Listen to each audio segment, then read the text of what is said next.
3 minutes after 10 is the time. Very good morning to you. It is, I suspect, well, it is, measurably the most important electoral test of the waters, the United Kingdom's waters, since that very bizarre general election result in 2019 when Boris Johnson was propelled to power on a veritable pantechnicon of lies and embellishments, but only 62 of 230 councils have thus far declared. You follow the trajectories. You listen to people like John Curtis and Andrew Marr, albeit that they draw their analyses from different wells. And is it Michael Thrasher? I love the name Thrasher. Reminds me of school, don't you know? Thrasher says we're going to be, all of whom are pretty much united in seeing the trajectory end at a place that is about as bleak as was predicted in worst case scenarios for Rishi Sunak's Conservative Party. You can tell how bad it is. I don't know what you watch or listen to in the mornings. I presume it's Nick Ferrari, but if it isn't, you can tell how bad it is by one or two BBC presenters struggling to hide their disappointment and attacking Labour politicians who have the good grace to turn up in their studios. That's always a fairly reliable indicator of how badly it may have gone for the Tories. Lib Dems have had a good night, as you've just heard from Ed Davey, and will no doubt continue to do so. But it did strike me, largely because I hadn't noticed until someone pointed it out to me, that all of the analysis and all of the headlines that we are currently sharing and examining are based on 62 out of 230 councils. So watch this space. One thing is clear. I can't say one thing is clear and then say, oh, well, is it? So one thing is clear, it's going badly for the current government. And it's going about as badly as anybody predicted or expected. The attempts to turn it into a story about, well, Labour haven't actually done as well as they might have done are objectively pathetic. You've got to really gird your loins sometimes when you wade into political commentary in this country, because the pool is so ridiculously biased. The playing field is so absurdly unlevel. I'll give you a quick example of it. I alluded a moment ago to Greg Hand's repeating pretty much every hour on the hour for the last several months that Liam Byrne left that note in the Treasury as he moved out as Chief Secretary to the Treasury in 2010 that said, sorry, there isn't any money left. Greg Hand's still essentially capitalising on the complete myth that the global financial crisis was somehow a consequence of Gordon Brown's economic policies. Even the most cursory understanding of the issues would show you that if Brown and Darling had continued to do what they were doing, rather than the country being taken down the absurd mineshaft of austerity, then we would currently be in a much healthier position than we are. But the Tories are going to Tory, and they have to complete or continue to claim that note that Greg Hand's left, that Liam Byrne left in the Treasury, was somehow proof that they knew. Do you know what Reggie Maudling left for Jim Callaghan in 1970? Should have checked that before I came on. I'm going to go with 3. So Reggie Maudling, the outgoing Tory Chancellor, might have been earlier than that, left a note saying something like, sorry, old cock. Sorry everything's such a mess. Old cock, possibly one of those phrases that has changed its meaning over the years. But that like the Cockney version, me old cocker. Sorry, old cock, but we've lost all the money, being the equivalent. It was almost a tradition in fiscal circles, but Tories are going to Tory, and Greg Hand continues to pretend otherwise. I mention that just as evidence of how madly skewed it is. So The Sun earlier this week was reporting that voters have turned against Keir Starmer's woke policies, and Rishi Sunak is more popular than him. It was a skewed and carefully calibrated, carefully phrased opinion poll. You will not see the newspapers reflecting the overnight results today because they happened after the newspapers went to print. But I can tell you that Rupert Murdoch's Times decides to splash with prisoners to plug Labour shortages under plan, which is a very early contemplation reportedly by some ministers to consider the possibility of putting more prisoners out on day release to deal with the jobs that are simply not being filled at the moment as a consequence of that brilliant Brexit that everybody voted for. Then you've just got loads and loads of royal stuff, loads of William and Harry, and of course William and Charles, and of course tomorrow you will have the same. So this couldn't have come at a better time, this coronation, for right-wing media that's in the business of telling you lies and spouting nonsense. They will not tomorrow have to expend enormous amounts of energy pretending that this is anything other than a disaster for the Tories. You'll hear a little bit of it today. You'll see a little bit of it today. But by tomorrow morning, of course, the newspapers are going to be absolutely jam-packed with matters coronational, or indeed a hattification, which was a word we invented yesterday, perhaps a little ungallantly. 74. What did I say? 73? Yeah, sorry. It was 74.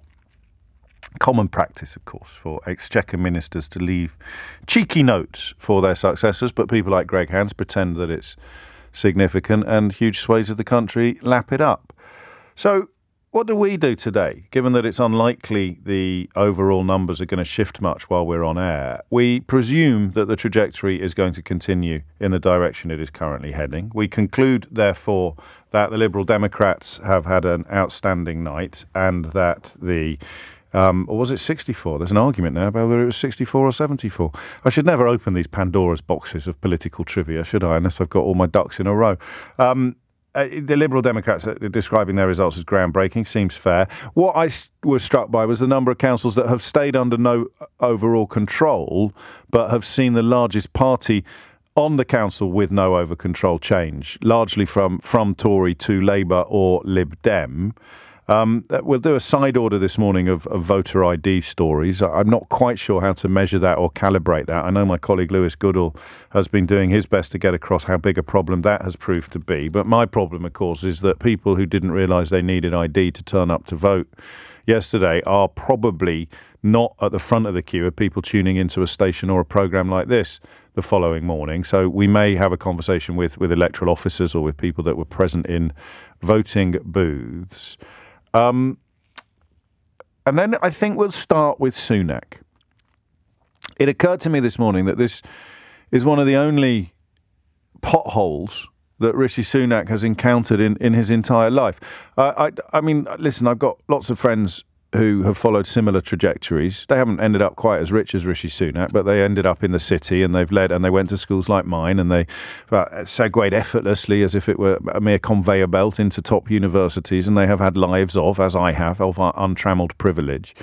And I don't know what his family situation is. I don't know what family trauma or what difficulties the chap may have faced in the course of his life. And of course, if he has, then one has nothing but sympathy for him. But if you were to confine it to, if you like, the public space, if you were to confine Rishi Sunak's life to the public space, this is arguably the second time that he's ever suffered any meaningful or major setback. The first being his defeat to Liz Truss, which, of course, only actually lasted for 49 days before she self-destructed shortly after losing that race with a lettuce. So I don't remember him much last summer. I think he disappeared from the scene for a while, whether or not he was reapplying for the green card that him and his wife were in possession of for an inexplicably long amount of time while he remained a Conservative MP. We will never know. Was he going to quit British politics altogether? Little did he know that the ball was going to pop out of the back of the scrum quite so quickly, and that he would be able to scoop it up and hair off down the wing, crossing the try line, of course, last year. But this is big for him. I'm quite interested to see how it was 1964. All right, stop texting me. I'm sorry, I shouldn't have done that. What? 1964. 12 minutes after 10 is the time. I'd be interesting to see how he copes with it. Is he one of those people who, when actually the back begins to feel the wall, he starts lashing out or behaving petulantly? You know how Johnson carefully cultivated that image of being quite carefree and not caring about much, and I'm such a and then actually, as soon as anybody, and very rarely did anybody do this, tragically, as soon as anybody held his feet to the fire at all, he became a really nasty piece of work, telling disgusting lies, of course, about Keir Starmer in the House of Commons, repeating what were essentially internet troll tactics in the House of Commons itself. When you get this notion of, what would you call it? I mean, just the bully cornered, if you like. It was very illuminating. I've got no idea how Sunak copes with adversity because we've never really seen him in it. He took the job as Chancellor after Sajid Javid refused on principle to work under the conditions that Dominic Cummings was trying to inflict upon him. He remained Chancellor throughout the worst excesses of Boris Johnson's appalling administration, without ever saying boo to a goose. I accept the strictures of the job meant that he couldn't, but he was clearly sitting tight in the hope of still more advancement. He had a fairly good lockdown at the time. In retrospect, some of his decisions look worse and worse, notably perhaps the eat out to help out, and certainly the fraud that accompanied the furlough seems to have gone largely unpunished. And yet now he is in the driving seat of a vehicle that has essentially just smashed into the sidings. Regardless of what the other vehicles are doing, we'll have a little look at that later in today's programme, but regardless of what the other vehicles are doing, the Conservative Party bus has crashed overnight. And it's crashed quite badly.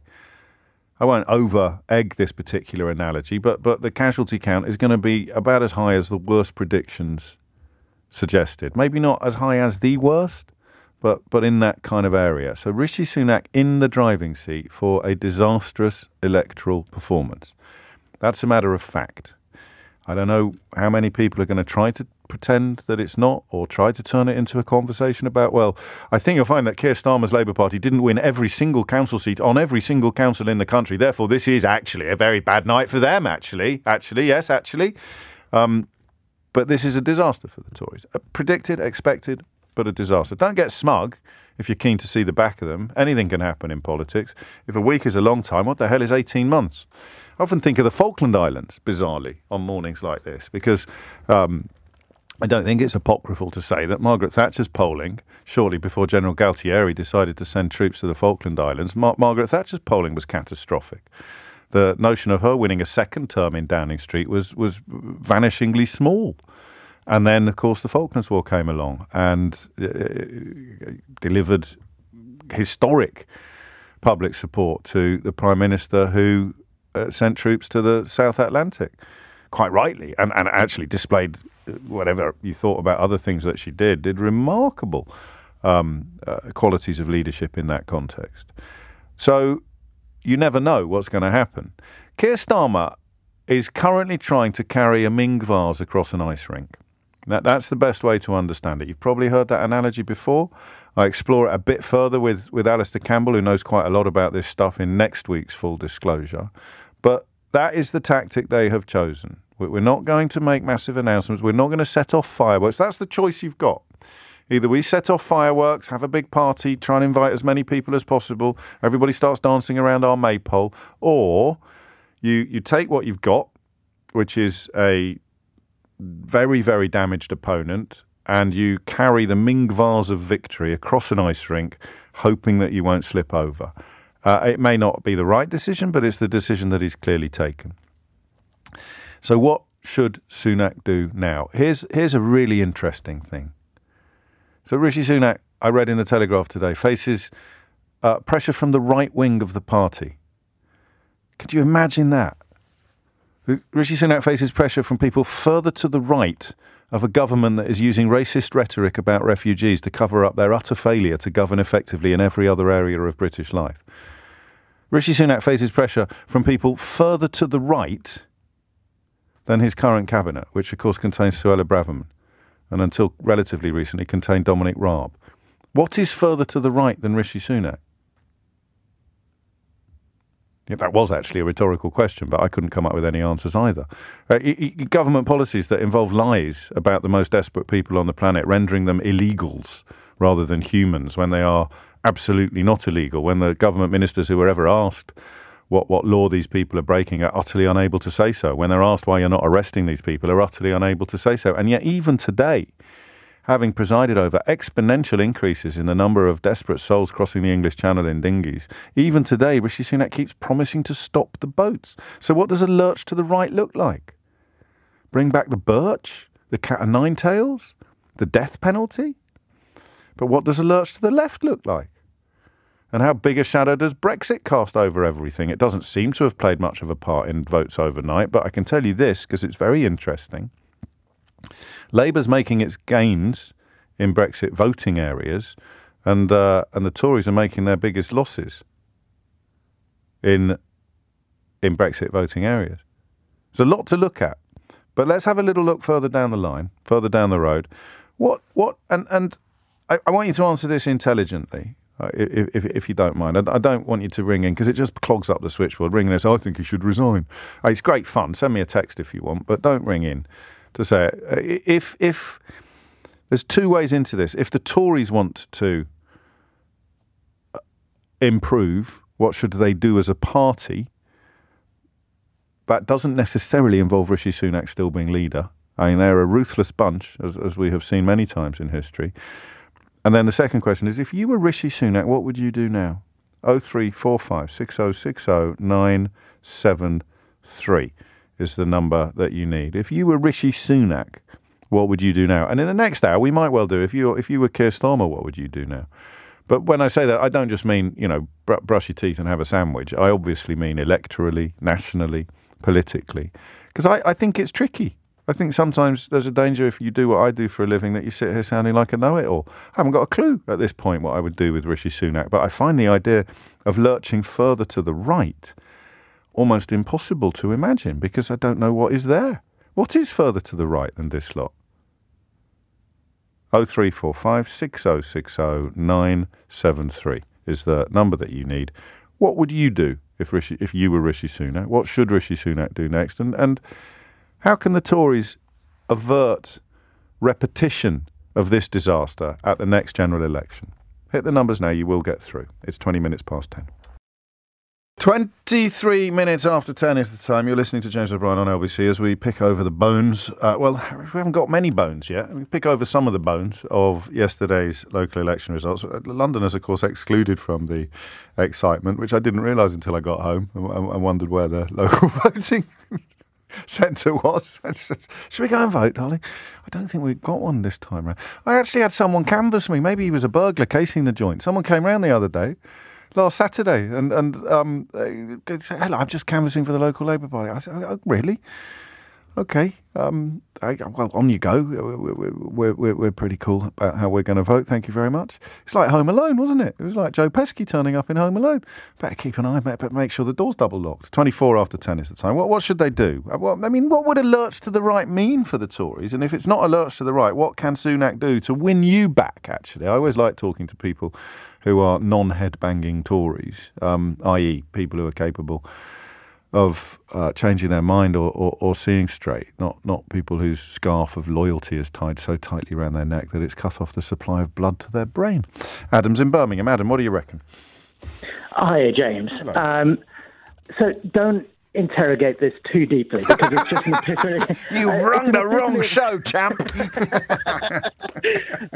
So I've had an epiphany, and Yes. I've been wondering for a while how Suella Braverman could have kept her job this long with everything that she's said and she's done. Yes. And I think I've worked it out this morning that he's kept her on for a moment like this in order that in the next couple of days he might give her the boot, eject her, and then be seen to be cleaning up the party, and they can rise from the ashes like a phoenix and look forward towards the next general election. Now, as I said, don't interrogate it. I think I could interrogate it quite deeply and not necessarily dismantle the theory, dismantle the thesis. And further, I think he was a little bit unlucky with the timing of what Dominic Raab did, because he might have wanted him to stay on a bit longer to give him the boot as well. Yeah. So I think a reshuffle then is the first thing we put on the list, some sort of reshuffle. You have to undertake. If your team's just been thumped 4-0, then you have to change the team sheet, right? You have to change the team selection. That's probably why that's maybe the only reason she's been kept on. But she's the face. Now. She's the face of Stop the Boats, and he's still intoning Stop the Boats today. Very oddly, given the actual statistics and the facts of the matter. He's reminding us of why some of us dislike some of the rhetoric in the Tory party, only so that tomorrow he can wake up and say, well, I've listened and I've heard what you said and I am going to kick her out. And it looks like a massive U-turn, and it looks like but it's his own pledge, mate. It's on his little list of pledges, his little laminated pledge list, isn't it? Stop the boats. He can't abandon stuff. I mean, what we don't know, what you and I don't know. the Labour did it just a couple of days ago with student tuition fees, but they're not in power. No. It's a very different thing. And the other point is, of course, we don't know, you and me, how many votes they lost because they have failed to stop the boats among people who still really want them to, and how many votes they have lost because of people who find the racism of that rhetoric so repellent. Like, for example, Saeed Avasi, the former chair of the Conservative Party. And I don't know how any of this is going to play out internally within the Tory party, because I think nationally, normal people like you and I do see this and see that the Tory party do need to change and reform if they're going to have any chance. But I don't know how the politics of it within those 300 or so people is going to play out. That's difficult to say. No, and there is, of course, the difference between the membership and the country at large. I always like to turn to John Redwood at times like this, Adam. And he tells us that many former Conservative voters stayed at home in protest at high taxes, lack of control of our borders and too much local and national government interference in their lives. So you have the Theresa May wing of the party that is no doubt reflecting upon how they've become the nasty party again, and the John Redwood wing of the party that doesn't think they're nasty enough. So how Rishi Sunak rides those two horses at the same time is anybody's guess. But no idea. I think showing Suella Braverman the door, handing her all together now, sandwiches wrapped in a roadmap, that would probably be plausible. But you never know. It depends how close he is to it. He's used her very much as a human shield. He's somehow avoided, despite being in charge, despite being the captain or the manager or the coach or the owner of the team, however you want to stretch that analogy. He somehow avoided being polluted too profoundly by the horror of this rhetoric. I mean, Saeed Avasi, I think, includes him in her analysis, but it's largely directed at Suella Braverman. But of course, Sunak put her back in the Home Office 6 days after she'd been fired for breaking the ministerial code. Sunak put her back in the Home Office and endorses implicitly or explicitly everything she says and everything she does. And of course, he has stopped the boats on his little laminated "These are my promises" card. So I who knows? I cut her loose and change direction, but in what direction would they go? Thank you, Adam. Daniel is in Golders Green. Daniel, what would you like to say? Good morning, James. Hello. I am a very disgruntled and very betrayed, or feel very betrayed, Conservative voter, former Conservative voter. Okay. Who has betrayed you and how? That's a great question. They all have. It started...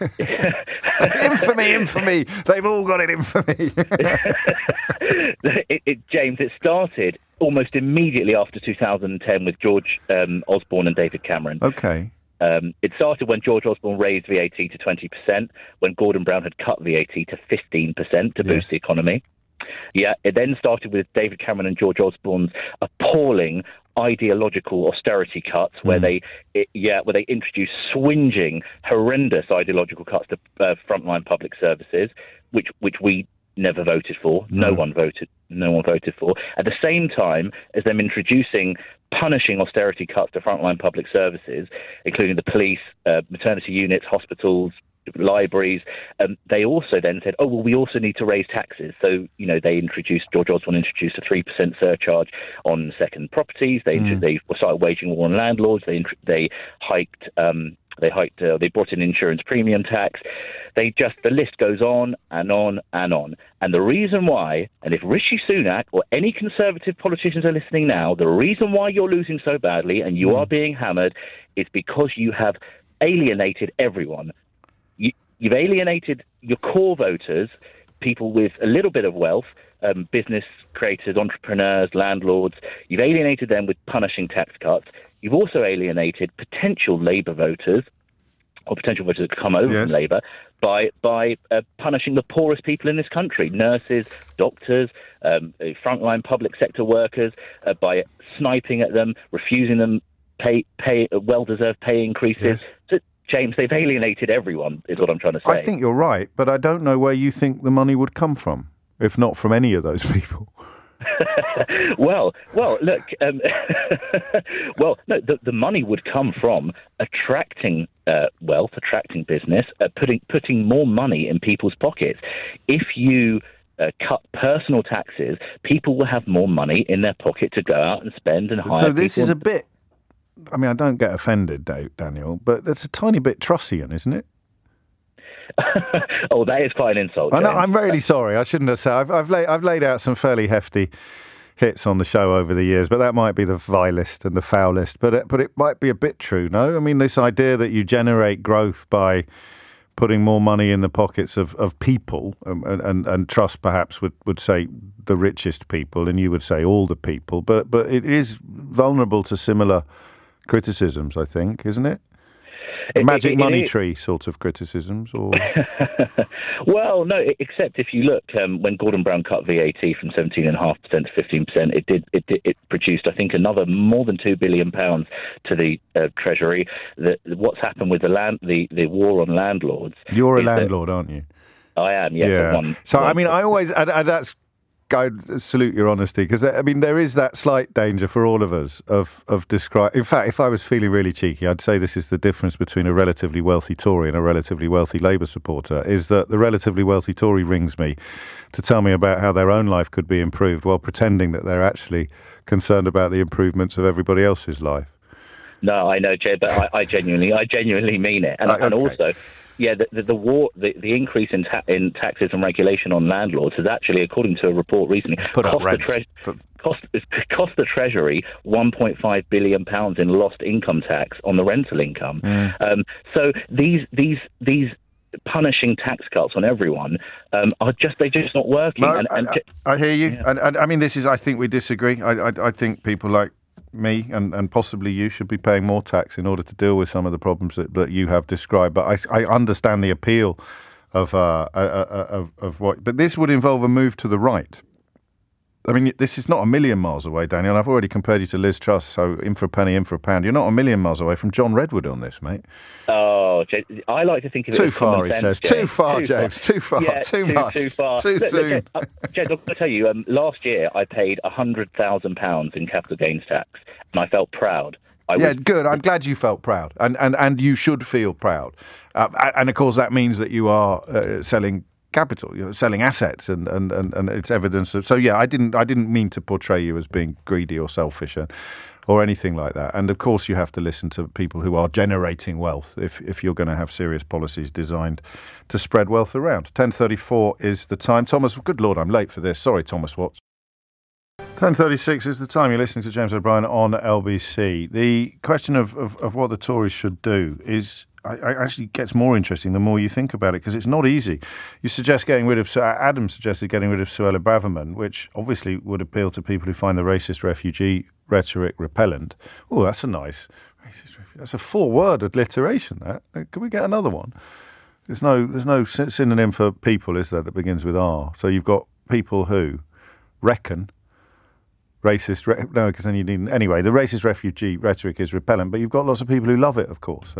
Picked up by this text from Paul, who says, zero chance Sunak moves Braverman, as he knows the moment he does, then the far-right ERG gang within the parliamentary party skewer him with Johnson. They're already talking about it. As a hilarious politician, I urge you to follow him, well, he's not really a politician, but he was once, called David Campbell Bannerman, who set up a new club for people who don't think the Tory party is right-wing enough, and they're already making bring back Boris sort of noises from the wings, which adds to Paul's analysis that however mad you think that might be, there'll be some people calling for it.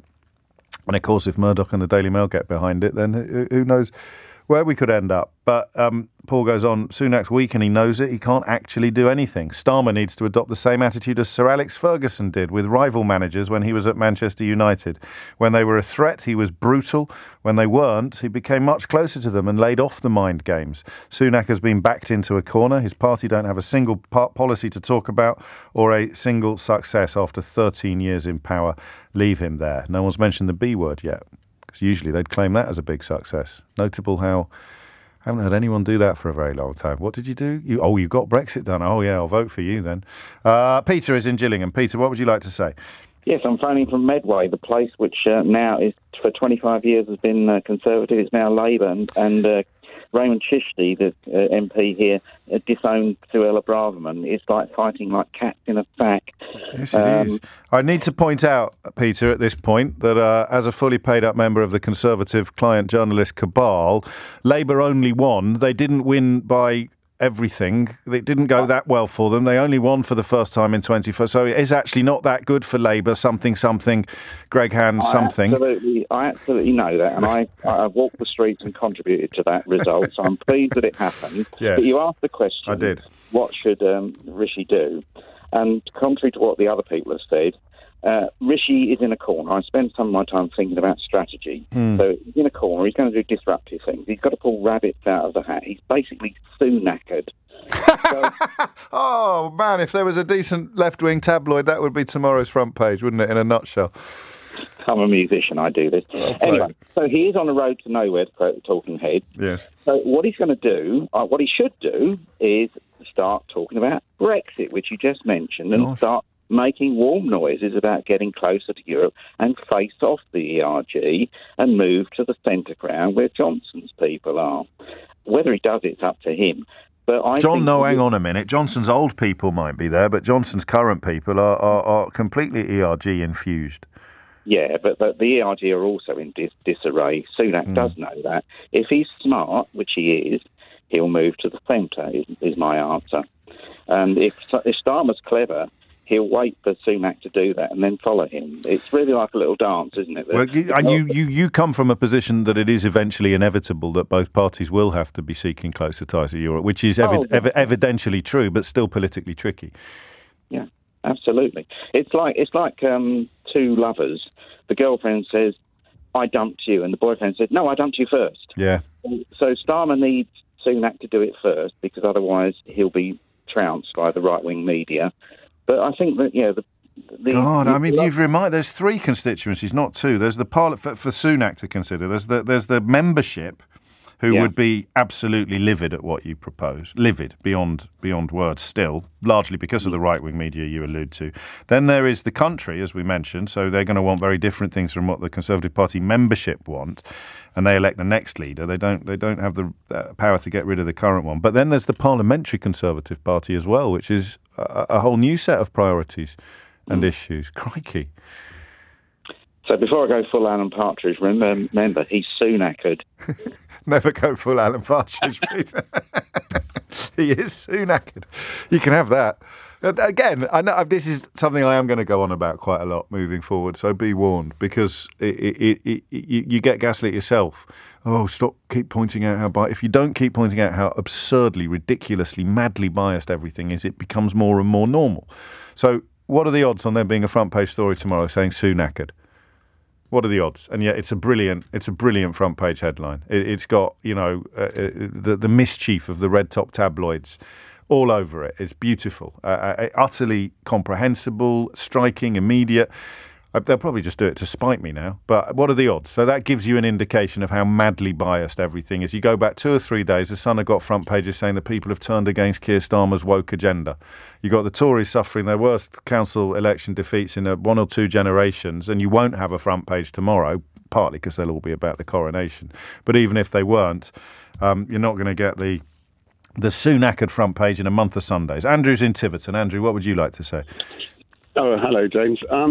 Very briefly, I've always been a Conservative voter, and I doubt I'll ever vote Labour, so forgive me for that. That's fine. But, you don't need to cry. I'm not your father confessor, Andrew. I can't forgive you. That's between you and your maker. The bottom line is, unless he gets rid of everyone that's ever lied, I'll never go back. Because if you're in government, you should be respected and you should be honest. When Boris lied to the Queen, to the country, they've all got to go. And until that happens, we'll never come back. My friends down here all feel the same. We were also the place where that guy was found looking at porn in the... tractor man, yes. And gosh, you've been very well served. You've been spoiled, haven't you, in recent years?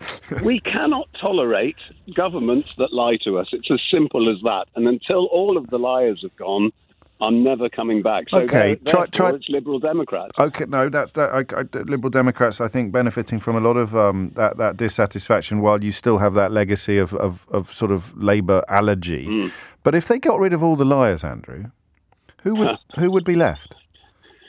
That is a very good point. Well, I don't know.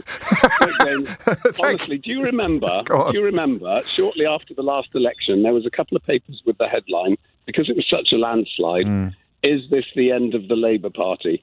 So the biggest candidate for the Labour Party has been Boris Johnson, because every time he's put his foot wrong, from Peppa Pig to lying on absolutely everything, he's done them a favour. He's done them a complete favour. Well, he's kicked a door wide open for the Labour Party. Whether or not they can get through it with that Ming vase intact, only time will tell. And votes like yours may contribute to the likelihood of some form of coalition, some form of Lib-Lab pact, which has a fairly healthy tradition in British politics, but which no one will admit to even be contemplating on a day like today, not least my next guest, who we'll talk to after the break, the leader of the Liberal Democrats, Ed Davey. But I'll ask him anyway, because, you know, that's how it works. 10:50 is the time. In the second hour of the programme, we will resurrect a healthy tradition on this programme and talk to people who were surprised by how they voted, or who have voted for the first time in their lives in a way that they have not voted previously, or people who have changed their minds in the course of the last 3 years since the last big vote. 4 years, isn't it, actually, since the last big vote in this country. Munesh is in Southall. Munesh, what would you like to say? Oh, hi, James. Good morning. Hello. Yeah, look, I'm looking. People like Suella Braverman and Priti Patel, they are just, off the wall with their rhetoric and their language. They need to go back to school for language skills and, educational levels, and they should be fired technically. Well, Patel has been, but Priti Patel's not in the cabinet anymore. Well, look, however, one must understand that Rishi is in a position where he can't fire them, because whatever deal he's done with them, that's got him into power. But look, let me just, sorry to badger the witness, but number one, Priti Patel's not in the cabinet, so the idea that he can't fire her is technically true, but not for the reasons that you suggest. And once you've got me into power, once I've bought your support by promising you a seat in the cabinet, if I take it away from you, there's not a lot you can do about it. You can just squeal from the sidelines, but you can't somehow undo the results of the march to the leadership. No, but I feel for him. Look, he's a seriously genuine person. He has a genuine amount of loyalty and honesty. To whom? He cannot. If he's Who's he been loyal to? Yeah. Who's he been loyal to? Well, look, he has to be loyal to Suella Braverman because she got him in the votes that he got. So I understand that.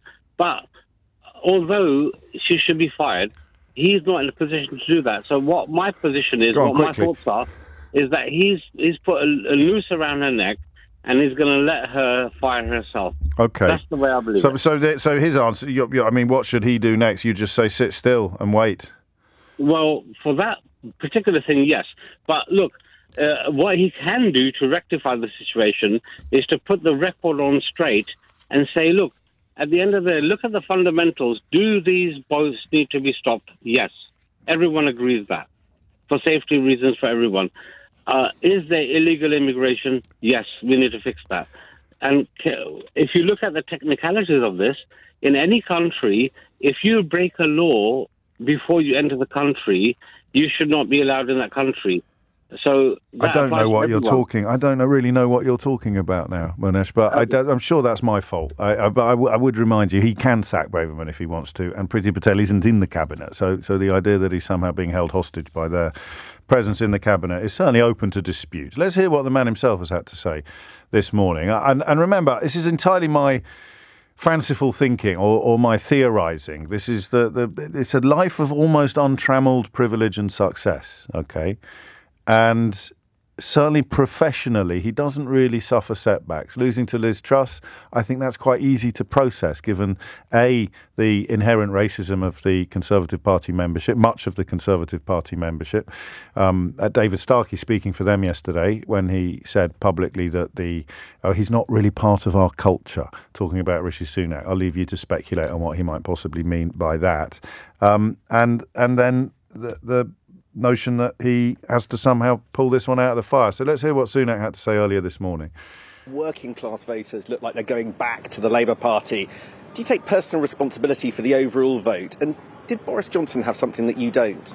Well, if you look at the results, we've only had a quarter of the results in, so it's hard to draw firm conclusions. We're actually making progress in key election battlegrounds like Peterborough, like Sandwell, like Bassetlaw, for example. And you mentioned the Labour Party. Look, I'm not detecting any massive groundswell of movement towards the Labour Party or excitement for their agenda. What people want us to do is focus on their priorities: halving inflation, growing the economy, reducing debt, cutting waiting lists and stopping the boats. Those are the country's priorities. Those are this government's priorities, and that's what we're going to deliver. So there you have it, cutting the waiting list and stopping the boats, which leaves one wondering quite how that's working out for them. And as I mentioned to you at the top of the show, the 62 of 230 councils in. So technically the claim there is correct. OK, this is what Keir Starmer had to say earlier this morning. Make no mistake, we are on course for a Labour majority at the next general election. And this was all about the cost of living, and we had a positive case to make. We understood what it's like not to be able to make ends meet, and we said what we would do to help people with their everyday bills. And the government, the Prime Minister, said nothing. And that's because they're the problem, not the solution. Right. And what we've shown together is that we can make change. We've changed our party. We've won the trust and confidence of voters. And now we can go on to change our country. So change is possible. A better Britain is possible. Well done to all of you. Fantastic morning. Thank you so much. Keir Starmer there responding to the results that are in so far. It's a tricky one now because there are only 62 out of 230 councils declared. There's a slim chance. I'm surprised Rishi Sunak's clutching at that particular straw. There's a slim chance that the trajectory will go off in a different direction from the one it's currently following. It doesn't usually happen that way. You normally, I don't know how they do it, by the way, but you remember how they knew how Brexit was going to go after Sunderland declared. I mean, it's psephology, isn't it? It's the study of voting. So I understand why Sunak might say that, but I don't really understand why he's putting so many eggs in that particular basket. I'll tell you what we're going to do next, and I'm hoping to speak to Ed Davey. He's stuck in a field somewhere with Henry Riley and struggling to get a signal at the moment. So I think Henry's climbing an apple tree at the moment and waving his phone around in the hope of picking up some extra bars on his phone. But we'll do what we always do on days like today. If movement has been significant, and movement has been significant, the Conservatives so far have lost 229 seats, which is approximately a third of what they had to start with. The Lib Dems have put on 62 to a total of 333. Labour have put on 119 to a total of 653. So in purely statistical terms, the Liberal Democrats have had the best day, Labour have had a great day, and the Tories have had a dismal day. The way they choose to spin that variously is what will no doubt be concerning us for the rest of today on LBC. But I'm interested now in you, not in the big picture stuff. I'd like to do things a little differently because we have a news bulletin coming up, and ideally I won't then inflict an interminable introduction on you after the news bulletin. We can dive straight into the calls, but to do that I need you to call in answer to the question of why you voted the way you voted. And it's only interesting if you are on some level slightly surprised by how you voted. I really want to hear from you. If you tick both of these boxes, you go straight to the front of the queue. If you think, first of all, I'm not really the type of person that rings radio phone in programmes, whatever that means, I'm never quite sure what that means, but I'm always delighted by people who sound surprised to find themselves on air. So you don't really get stuck into this sort of thing, but such is the nuance and intelligence of this programme that you find yourself drawn to contributing. But the second box is the bigger one. I am actually surprised by how I voted. I haven't really voted this way before, or I am voting for issues that haven't yet really been accommodated on the programme. In Portsmouth or Plymouth, and forgive me, I've got a proper mental block on those two cities. I always get them mixed up. A lot of votes were apparently cast as a consequence of trees being cut down by a Conservative council. So you never quite know what's going on. I'm interested in big picture and little picture, as always. But the key question is this. If you're surprised, or if you have voted in a way that you haven't previously voted, then tell me why. on 0345 6060973. I think we'll move on also to what Keir Starmer should do next with this Ming vase that he's trying to carry across an ice rink. But the question I want you to focus on first is this. Tell me how you voted and tell me why you voted that way, but only if you are moderately surprised by your answer to either of those questions. If you always vote Labour and you voted Labour and you will always vote Labour, you can see why I'm not sure how illuminating that would be for the rest of us. So Tory, Lib Dem or whatever it else may be. So tell me how you voted and why you voted that way if your answer to either of those questions is not the one you would have given 3, 4, 5 or 10 years ago. On your radio. 3 minutes after 11 is the time. You're listening to James O'Brien on LBC as we continue to pick over whatever bones are currently available from yesterday's council elections, local elections. Ed Davey, the leader of the Liberal Democrats, it's fair to say, probably has the broadest grin of all the party leaders at the moment. How broad is it, Ed? Well, I said earlier that it's like a Cheshire cat because we exceeded not just our expectations, but the expectations of the independent pundits. And yeah, it could be one of our best ever local election results, and the Conservatives have got the drubbing they deserve. I mean, how significant is it that only a quarter of the votes are in? I mean, you've watched a lot of elections. Never does the trajectory violently diverge from where it starts, I don't think. Well, at this stage, we're doing better than we expected, and we know there's obviously lots more to come. You know, in what I've called the blue wall seats, they're counting in Sussex and Surrey and Hertfordshire and Oxfordshire. These are places that the Tories used to win hands down. We now think we can take a lot of seats off them, not just at the last night, these local elections, but I think going on to defeat lots of Conservative MPs in the next general election. They deserve it. Windsor and Maidenhead particularly gratifying for you? Yeah, I mean, we looked like we were going to do well, and I came during the campaign, and it was a good vibe on the doorsteps, but we didn't expect to gain 13 and take outright control. I'm just so proud that when Katy Perry and Lionel Richie enter Windsor Castle for the coronation concert, they'll be in a council ward represented by 3 brand new Liberal Democrat councillors. Oh, what a stretch! Fantastic. Theresa May's former constituency. Her current constituency as well, of course. What are you hearing? Because I will ask you this question. I don't want to rain on your parade, but how much of the votes you're winning are a vote against the Tories, and how many of them are a vote for the Liberal Democrats? It's always a mix. You've got local issues, you've got national issues, you've got people who like their local Lib Dem candidate, like our national policies, some who just can't stand the Tories. And I will be frank with you, James. I met some lifelong Conservatives, people who always voted Conservative, who said they'll never vote Conservative. I just spoke to one, they literally before I spoke to one just before you came on. Oh, right, okay. And they feel betrayed. They think the Tories are out of touch. They think they lack any integrity.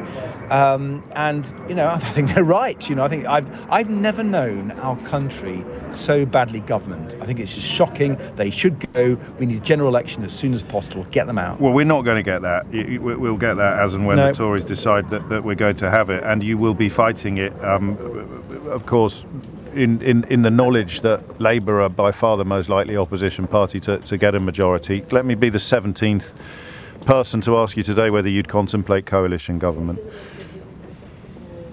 Look, my job as Liberal Democrat leader is not just to win lots of Liberal Democrat councillors, as it looks like we've done, but lots of Liberal Democrat MPs. And the vast majority of those will come by defeating Conservative MPs, a few from the SNP. And if I do that, if Liberal Democrats can beat Conservative MPs in the next election, we can get the Conservative government out. And what I think the figures show is that unless Liberal Democrats have those sorts of victories against the Conservatives, we won't get rid of the Tories. And in vast swathes of the country, a Liberal Democrat vote is the vote to defeat the Tories. OK, so you would presumably rule out categorically any prospect of Ed Davey, leader of the Liberal Democrats, following Nick Clegg, leader of the Liberal Democrats, into coalition with a Conservative majority.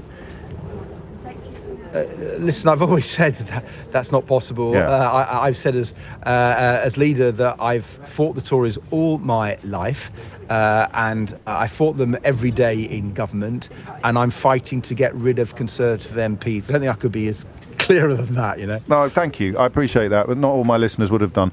And finally, Ed Davey, what's the biggest bauble still dangling in front of you as the results continue to come in later today? Well, Stratford-on-Avon is looking very interesting. Nadeem Zahawi country. Yeah, and I think people feel that the Conservative Party has reselected Nadeem Zahawi to fight that seat. I don't think that's gone down very well with lots of Conservative-minded voters. We'll see. I don't know the results, but there are other areas too. In Surrey, I'm really interested in Elmbridge, which is Dominic Raab's seat. In Surrey Heath, which is Michael Gove's seat. There's quite a lot, and Wokingham, which is John Redwood's seat. These are the sort of Conservatives that Liberal Democrats are best placed to beat. And I think people from all opposition sides, people who would normally vote Labour, realise that if they want to get rid of people like John Redwood and Dominic Raab and Michael Gove, they've got to vote Liberal Democrat. And I'm sorry, I'll squeeze in one more if I may. In terms of the offer, the Liberal Democrat offer that people will perhaps have been digesting for the first time in these council elections, what is the highlight of that for people listening to this who may be temptable but didn't necessarily put a cross in your box yesterday? What do the Liberal Democrats offer them that no other party currently does? Well, we focus on the NHS and the cost of living in these areas, and our distinctive policies to take the NHS is that we want to recruit 8,000 more doctors because we think people should have the right to see their GP within 7 days. We've argued for a new higher national minimum wage just for carers of £2 an hour more than the national minimum wage, because we're seeing people leave caring, going to work in places like supermarkets, and we desperately need more carers to look after elderly people, disabled people, to make sure people can be discharged from hospital. So we're coming up with really practical, well thought through policies to rescue our NHS because it needs it.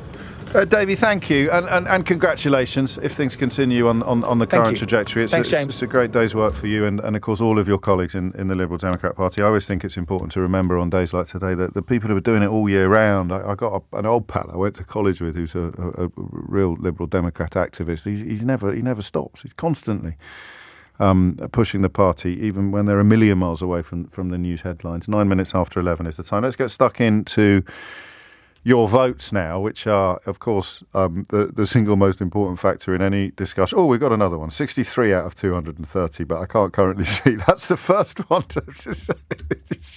This is why I couldn't do the overnights.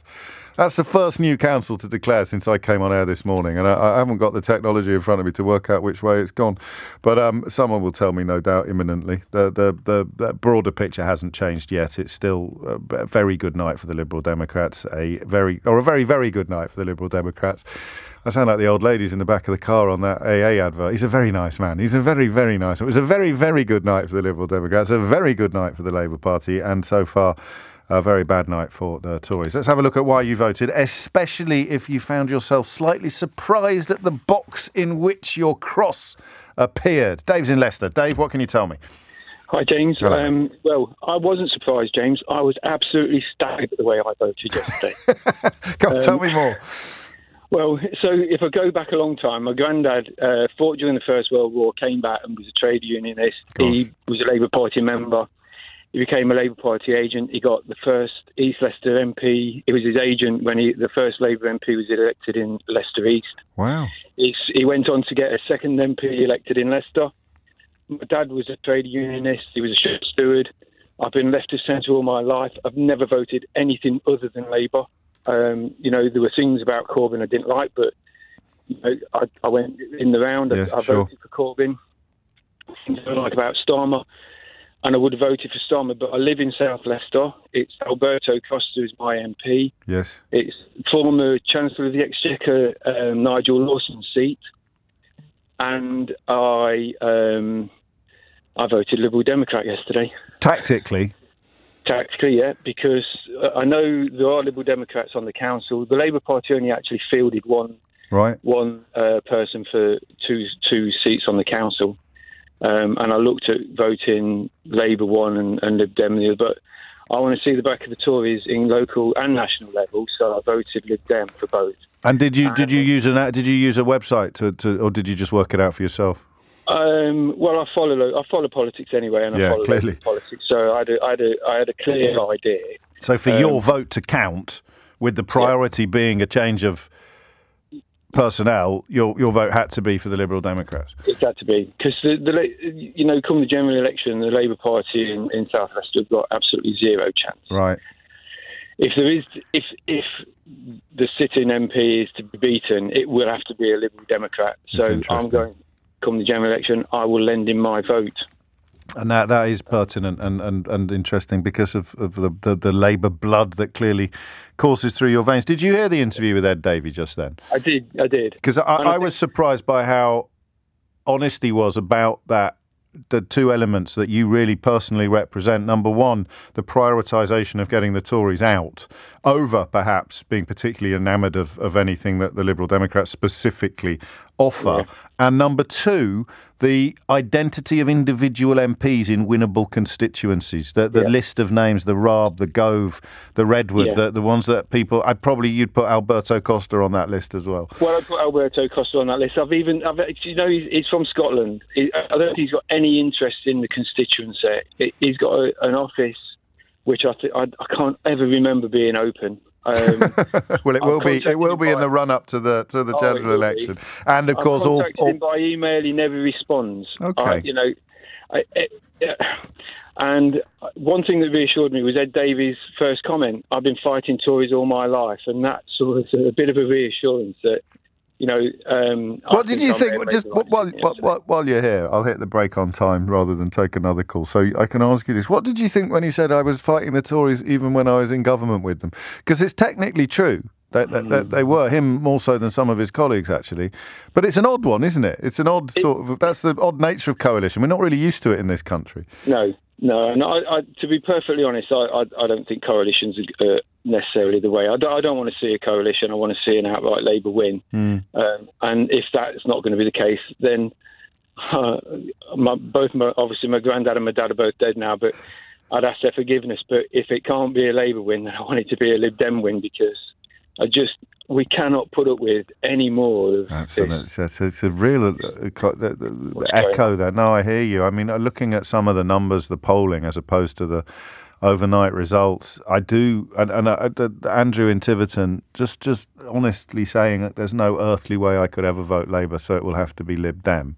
I didn't interrogate him on why he could never vote Labour, but the Dave coming from the exact opposite of the political spectrum, Labour till he dies, Labour through and through, but voting Lib Dem, because I wonder whether that's the big story of the day, actually. And again, I'd refer you back to the bias of the British media being responsible for it not being in immediate focus at the crack of dawn this morning. The utter toxicity of the Tories. You have some deeply delusional or incredibly bigoted people still offering them their support, but for anybody sentient and even vaguely honest, the toxicity of the Tories now has reached a point where even lifelong Tory voters can't bring themselves to vote for them. In fact, I would put Dave and Andrew in complete relief to each other. They have converged upon the same ground, and it's Liberal Democrat flavoured ground. And the journey is born of a deep and abiding desire to prioritise the removal of the Tories above anything else. And that is a lifelong Tory voter and a lifelong Labour voter. That is, I know I said I was going to hit the break on time, but if you believe me, you're a mug. That is why I love my job so much. One of the million reasons why I love my job so much, and whatever tickles one may receive, I can't really imagine doing anything else in the foreseeable future. Because I just spoke to two men, two honest people of completely different political opinions, political loyalties, and by looking at this issue through the double lens of their testimony, you get a really, really clear picture of what is going on. If lifelong Tories and lifelong Labour voters are going to prioritise the removal of Tories from government over anything else, you could be looking at a very, very interesting general election next year, which today will provide a fairly reliable prediction of, unless, of course, something epic happens or Rishi Sunak pulls one of those rabbits out of the hat that earlier callers suggested he might be able to. We are yet to identify the rabbit. 20 minutes after 11 is the time. I mean, we should try to get a handle on voter suppression and how successful attempts to suppress votes unlikely to be cast for Conservatives actually were. I saw some troubling figures, but I think they're currently all anecdotal. People turning up at the ballot box and being turned away. I think there were 7 or 8 reports of personation at the last big round of elections, none of which were actually confirmed. So the idea that this has been done for anything other than the most deeply cynical reasons is very, very hard to sustain. And of course, in many ways, it backfires on the Tories if things go as badly as they're currently going, because you could add to that analysis, despite the fact that they tried to manipulate the vote by preventing good, honest citizens of this country from casting their vote. Electoral Commission did their best to get the message out that you needed voter ID, you needed photo ID in order to cast your vote. But the numbers who took it up of the 2 million who were believed to be in that category were almost negligible. I think 4% was the figure I saw, 4% of the pertinent people. So if things continue to go this badly for the Tories, I would add a line to that analysis that says, despite attempts to manipulate the vote dishonestly, deceitfully and disgustingly. So even after introducing photo ID in the most cynical and corrupt, morally corrupt of ways, they still suffered an absolute drubbing, an absolutely historic defeat. I think that's important, but I don't know how big a problem it was. I mean, it depends how many of the 2 million turned up and couldn't vote. I don't know how we get a proper handle on it, except anecdotally. If you've got an idea of how we could perhaps measure that, then I'll run with it. I'll take it from you. 03456060973, the number you need to tell me how you voted and why, especially, possibly even exclusively, if you were slightly surprised by what you did and or why you did it. Claire's in Oldham. Claire, what would you like to say? Hi, James. Hello. How are you doing? Very well. How are you? I'm good. Excellent. Nervous? What's on your mind? Don't be nervous. It's only me. What's on your mind? So basically, I'm a lifelong Labour voter, or I was, right up until yesterday. I cast my vote for Lib Dem for the first time. Gosh. And do you want to know why? Of course. Because really, so I'm a carer for an immunosuppressed person, right? And I'm a member of a group called Clinically Vulnerable Families. You can find them on Facebook if you are a member of a clinically vulnerable family yourself. During the pandemic, obviously, at the beginning, there was some level of protection for vulnerable people, but that quickly got dropped. Right. And now we're currently fighting for safe healthcare, for masks in healthcare, which is disgusting, I think. You've been completely forgotten, haven't you? Absolutely. The forgotten 500,000. We are. But throughout this, the only MPs that I've heard speak up for clinically vulnerable people have been Lib Dem. Is that right? Daisy Cooper. Yes. Specifically, she's really fought their corner.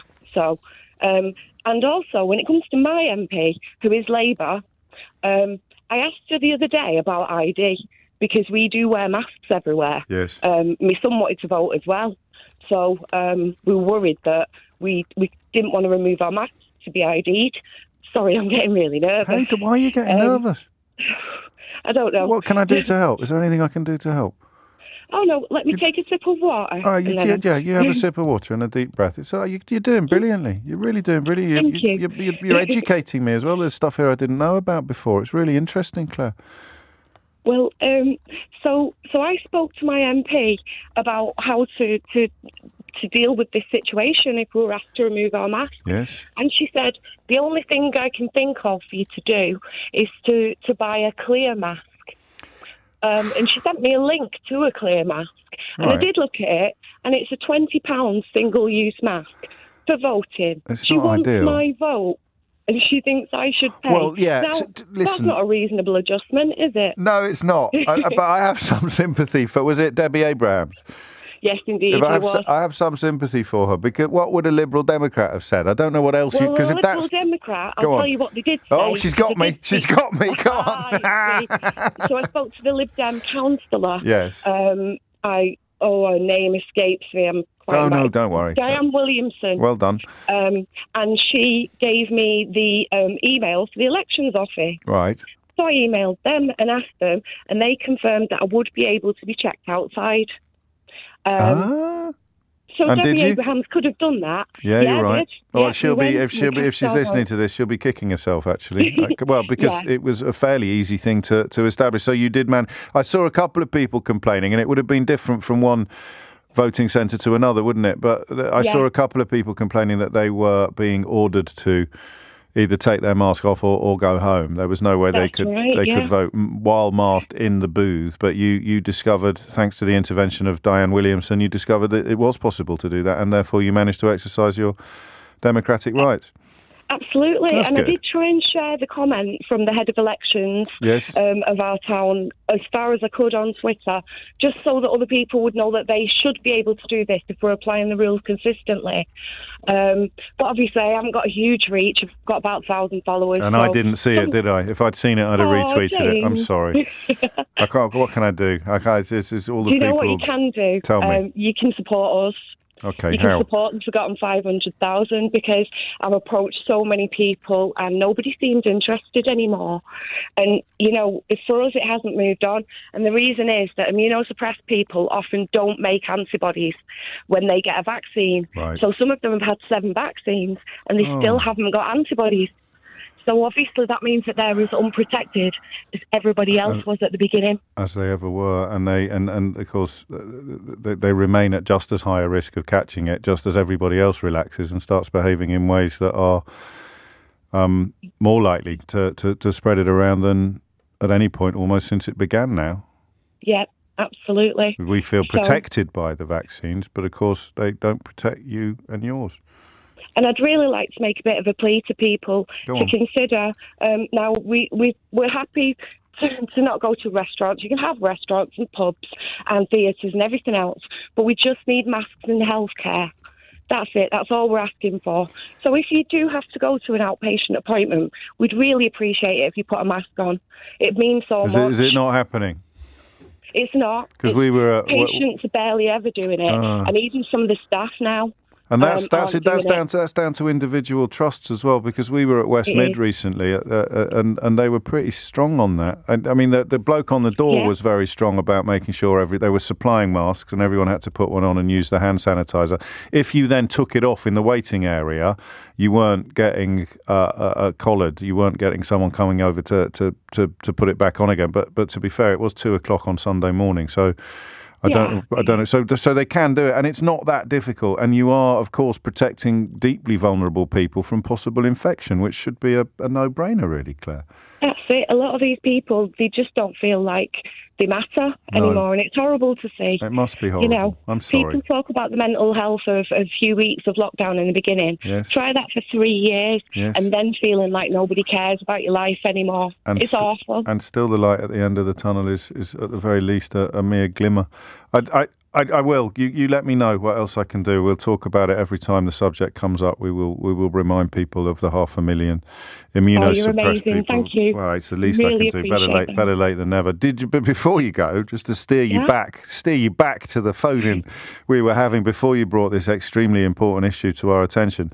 Was there anything tactical about your vote, or were you just putting in a personal vote of confidence in the Liberal Democrat Party because of what that councillor had done for you? Were you more likely to see the Lib Dems get a score than the Labour Party, for example, or was this just a personal, family-based vote? It was partly that, but partly because our council is heavily Labour-run. I think we've only got 2 Lib Dem councillors. I'm not sure how many Tory. We might have more than that. Sorry, I don't know the numbers. Don't worry about it. But it'd be nice to tip the balance a little bit, I think. Mix it up a bit, Claire. Yeah, why not? I've lived here for years, so many years, and I don't see things getting better.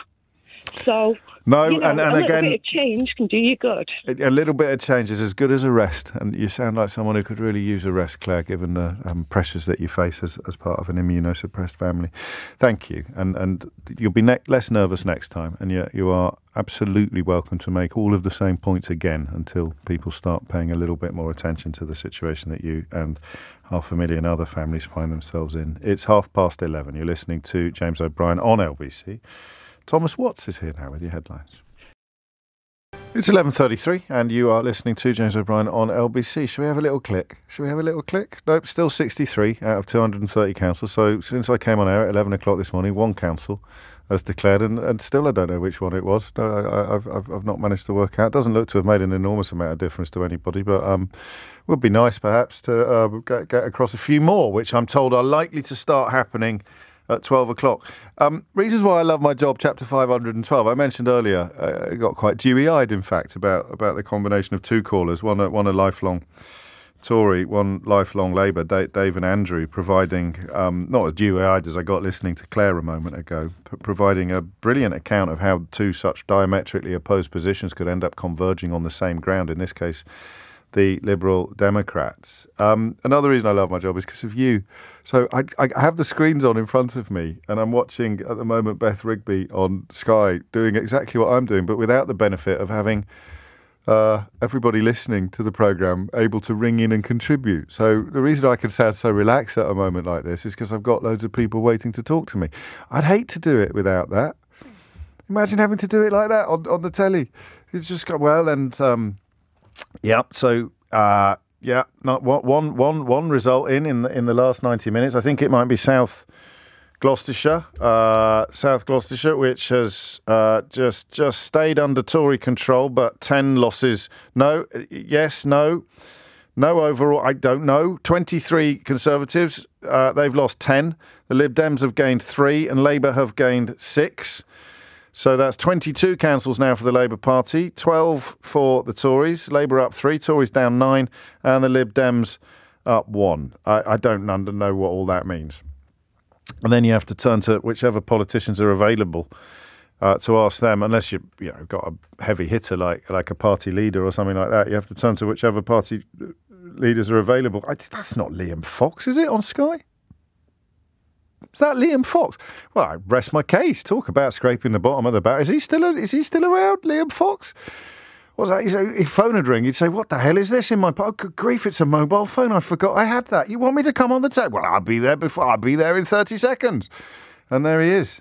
Someone having to, no doubt, defend the Tory position, which is pretty close to indefensible. But that's the point that I have to keep making on days like today. It's mad, our country now.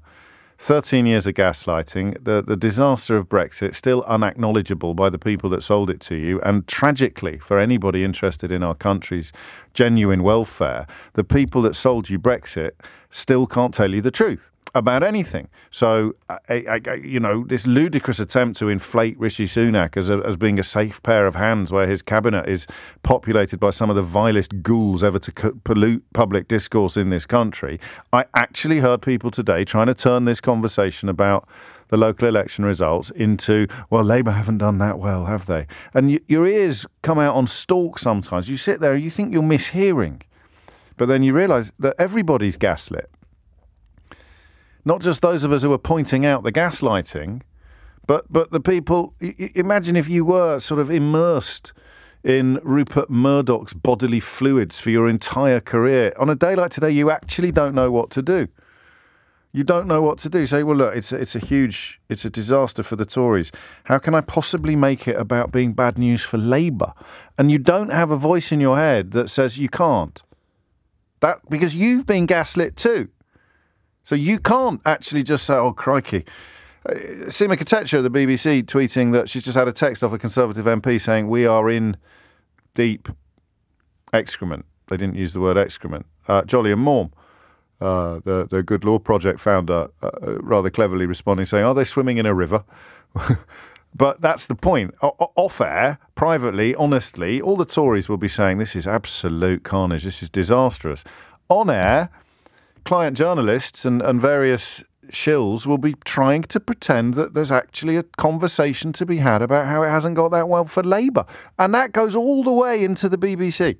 That's the mad thing about where we are at the moment. You've even got people on the BBC, essentially, because they think they need to be balanced. And they end up being so horribly unbalanced that they turn a day like today into a conversation of, well, it hasn't gone that well for Labour. There's 2 stories in town, really. 2.5. Story number 1, disaster for the Tories. Story number 2, big day for the Liberal Democrats. Story number 3, cracking day for Labour.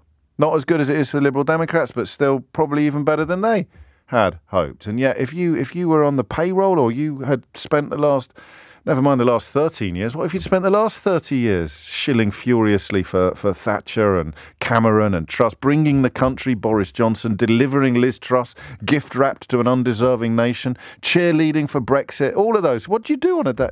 I don't know.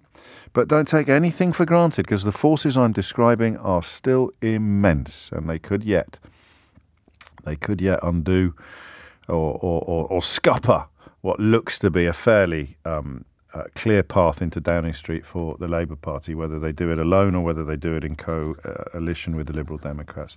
Another Leicester caller, Thomas here. What made you pick up the phone, Thomas? Hi, James. How are you? Very well, mate. Good to hear. I voted Labour my whole life. How old are you?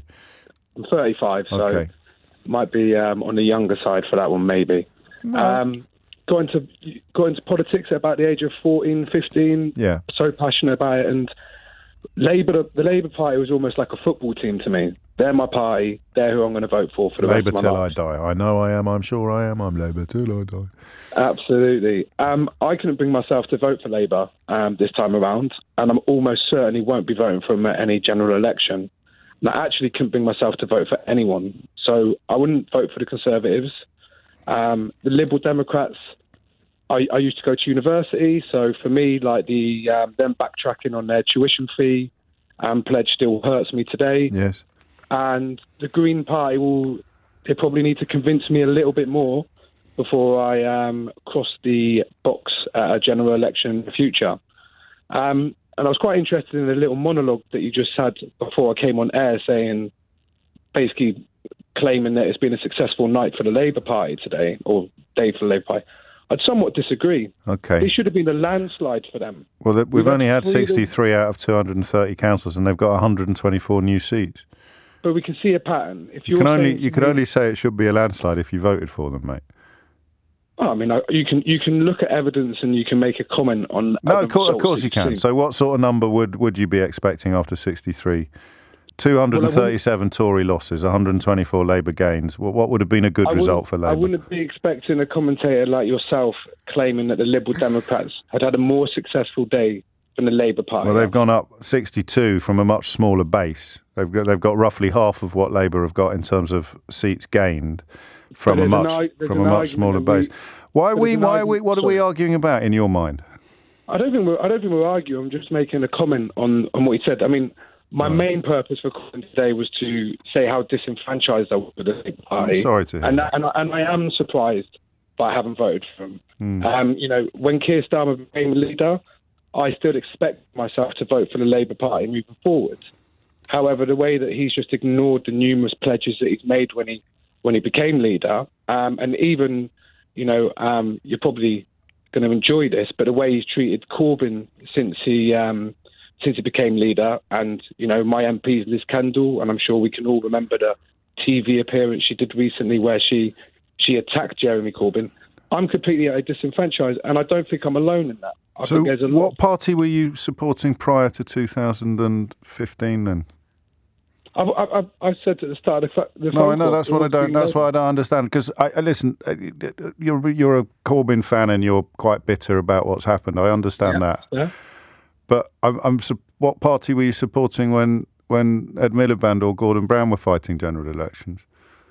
The Labour Party. I don't think they've betrayed the left like Keir Starmer has. You've got to remember that the left were put on. And when you say the way he's treated Jeremy Corbyn, you mean refusing to let him back into the Parliamentary Labour Party until he offered an unqualified apology for what happened with regard to anti-Semitism on his watch. If you look at the front bench of the Labour Party at the moment, is there anybody who represents the left-wing agenda in the party? Angela Rayner may be at a push. When you use the phrase left-wing agenda, what do you mean specifically? Well, I want to see some policies that represent my beliefs. Ed Miliband, when he sorry. Go on, what though? Well, tuition fees would be the left-wing agenda. So you stopped supporting Labour last week then? No, but I'm giving you examples, James. Well, give me another one that is a little more established, perhaps, than something that changed 4 days ago. more of an emphasis on social housing. Well, they've made an astonishing pledges on building houses. It's the central point of their entire. Can you trust Keir Starmer? Well, there you go. Turned them all down already. I'm fine, and I'm grateful for the call, and I'm sorry for your trouble and your pain. But just a quick word on how you managed to secure the worst general election result since 1935. Sorry, can you repeat that for me, please? Yeah, how did you manage to secure the worst general election result since 1935?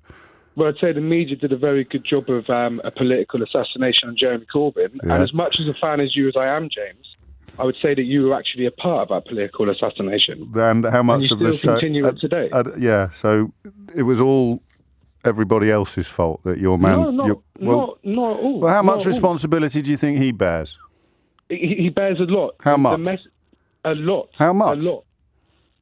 Because why is the first thing you mentioned to me the media? Are you asking me to put a percentage on? No, I'm just asking why you're talking to me about the media and not saying to me he was obviously an appalling leader who was never going to deliver a general election result, and I can't believe I wasted so much time and energy either believing or pretending that he would.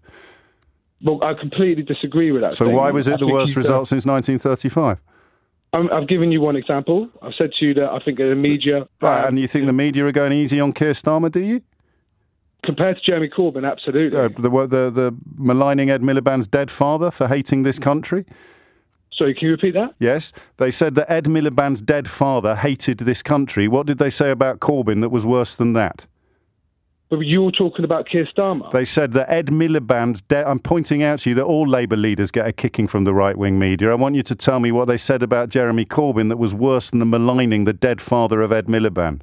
Well, they also went after Keir Starmer's disabled mother for having a donkey sanctuary. Sorry, James? I said they went after Keir Starmer's disabled mother for having a donkey sanctuary. And have I condoned any of that, James? No, you've claimed that Jeremy Corbyn suffered more, so I'm asking you for examples. Well, they pretty much made the image that he was a terrorist. Right, well, now you're just ridiculous. And the end. So in answer to this question, what did they say about Jeremy Corbyn? They said he was a terrorist. I don't think Jeremy Corbyn was an anti-Semite either, but the message that the media would give you... There it is, finally. You could have saved so much time if you'd just come on air and said, I'm a massive Jeremy Corbyn fan. I don't believe that there was any anti-Semitism in the Labour Party or that he presided over an absolutely disgusting chapter in our party's history. Therefore, I'm not going to vote for anybody.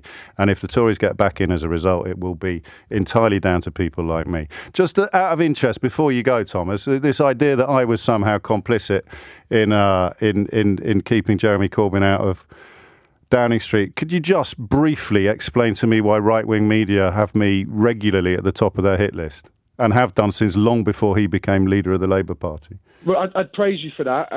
Just answer the question. I'm not interested in your praise. Why would they do that? Why have the Sun and the Mail, even in the last few months, had full-page articles dedicated to how awful I am?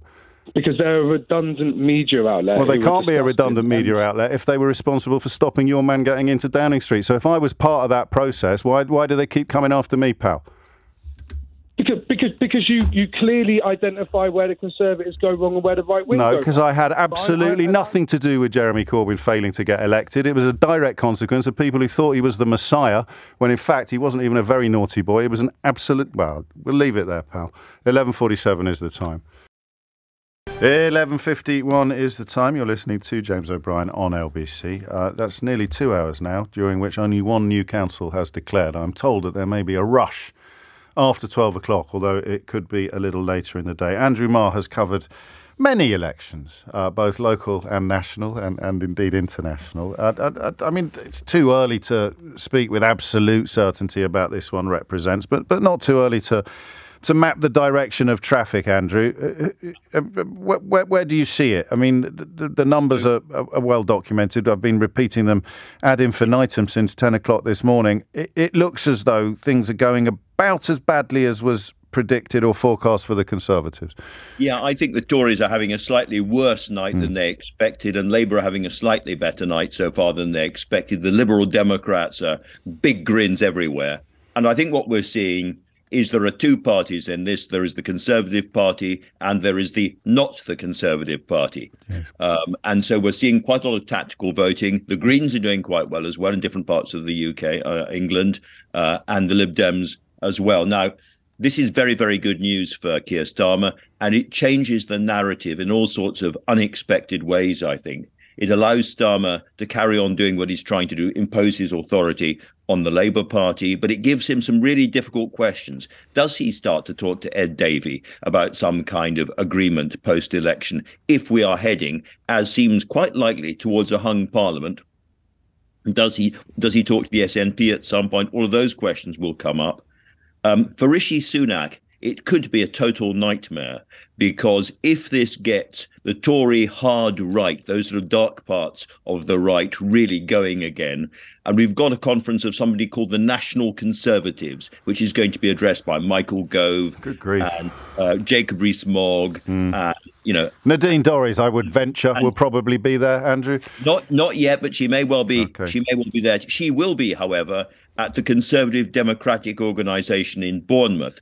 And this is Lord Cruddas' kind of grassroots pro-Boris Johnson, and therefore, by definition... So that's two groups moving to the right of the main party, then? Exactly. Wow. And if they get really fired up by these results and think this is our moment to take on Rishi Sunak and take back control of the Conservative Party, then they'll be plunged into the old psychodrama. That's exactly what Keir Starmer and the opposition parties would like more than anything else. It's really, really dangerous for Sunak. So he has to deal with the next 24 hours very carefully. Is he absolutely unable to tack slightly to the left to steer, pardon the analogy, the maritime analogy, but to steer the ship away from the small boats kind of rhetoric that Saida Varsi has been so vocal about in recent weeks? And she speaks, of course, for a swathe of traditional Conservative voters.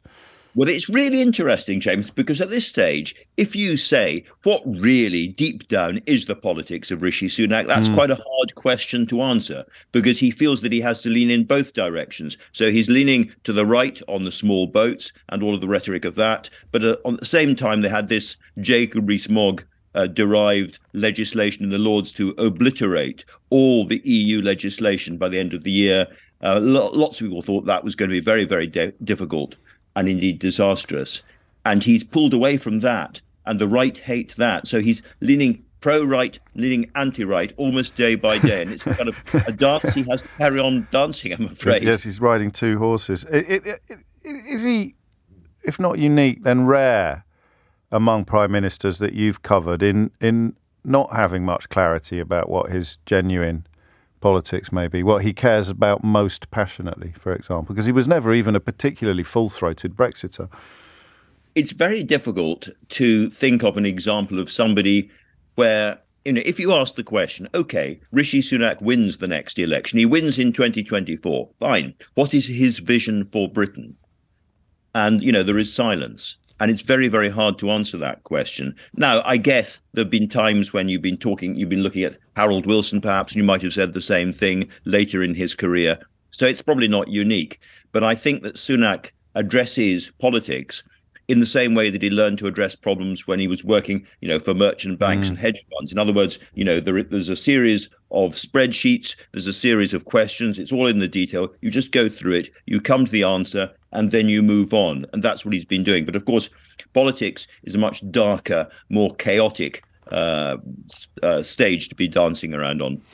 Indeed it is. Liberal Democrats are always, it's not the first time they've had wonderful results in local election results that haven't necessarily translated into national. I've encountered something I haven't encountered before today, which is lifelong Labour voters and lifelong Tory voters converging on the same ground, which happens to be orange. They were converging on Liberal Democrat grounds because of a desperation, to coin a phrase, to get the Tories out. Tactical voting's played a part here. It always gets mentioned, but it seems to me that this time it's probably got more traction than it has in previous elections. That looks like happening at the moment. I absolutely agree with that. And of course, it plays. You were talking about the small boats policy a moment ago, James. And what we have to remember, because we get an awful lot of the publicity of the right of the Tory party, they're very big on GB News. They're very big in a lot of the press. But actually, there is still a big liberal, middle of the road chunk of the Conservative family. And they don't like a lot of this stuff. They really don't. And they're not Labour, and they'll never be Labour, but they are prepared to look at the Liberal Democrats. And that's where they come in. Finally, what are the odds on the trajectory changing? I keep mentioning that we haven't actually seen any new results come in since 10 o'clock this morning, actually, bar one. The psephology tells us that once these trends are established, they follow through to full-time, till the full-time whistle. Well, neither of us, of course, know quite what we're talking about at this moment. But Don't say that out loud, Andrew. Sorry, you said that. But my sort of motto in these occasions is, when in doubt, run for the professors. Yes. And we've got Professor John Curtis saying that there is a clear message already the Conservatives are doing very badly. Professor Michael Thrasher, who works for Sky, is saying they are taking a hammering by any standards. If that's what the professional psephologists think, that's by and large, at this stage, what I think too. Andrew Mark, many thanks indeed. Andrew, of course, now a cherished member of the LBC stable. And that is indeed what the professors are saying, albeit slightly at odds with early attempts this morning to pretend that this was somehow a story about Labour not doing as well as was expected. It's coming up to 12 o'clock. Continue with the question of were you surprised by how you voted yesterday, I suppose.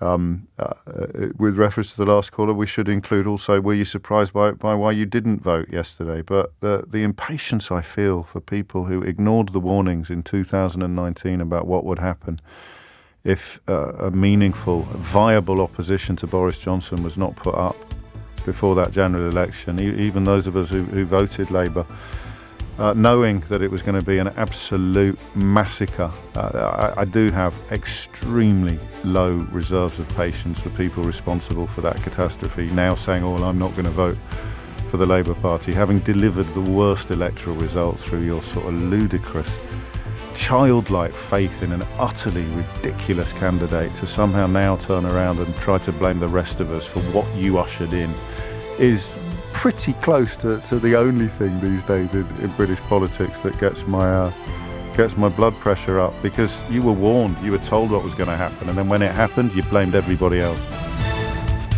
We should have a prize for the hottest take, and I use the word hottest very sarcastically. Someone has said this to Jane Merrick, the political editor at the iPaper. Ready? Sunak can't blame these results on last year's chaos. He started that chaos by knifing the most successful Tory election winner in 50 years. Sunak's claim that stability has been restored is shot to bits. If there is going to be a circular firing squad among the Conservative Party, then pull up a chair. But don't forget that their ruthlessness, even when dealing with their own, is as nothing compared to Labour. Labour history dotted with opportunities when they should have got rid.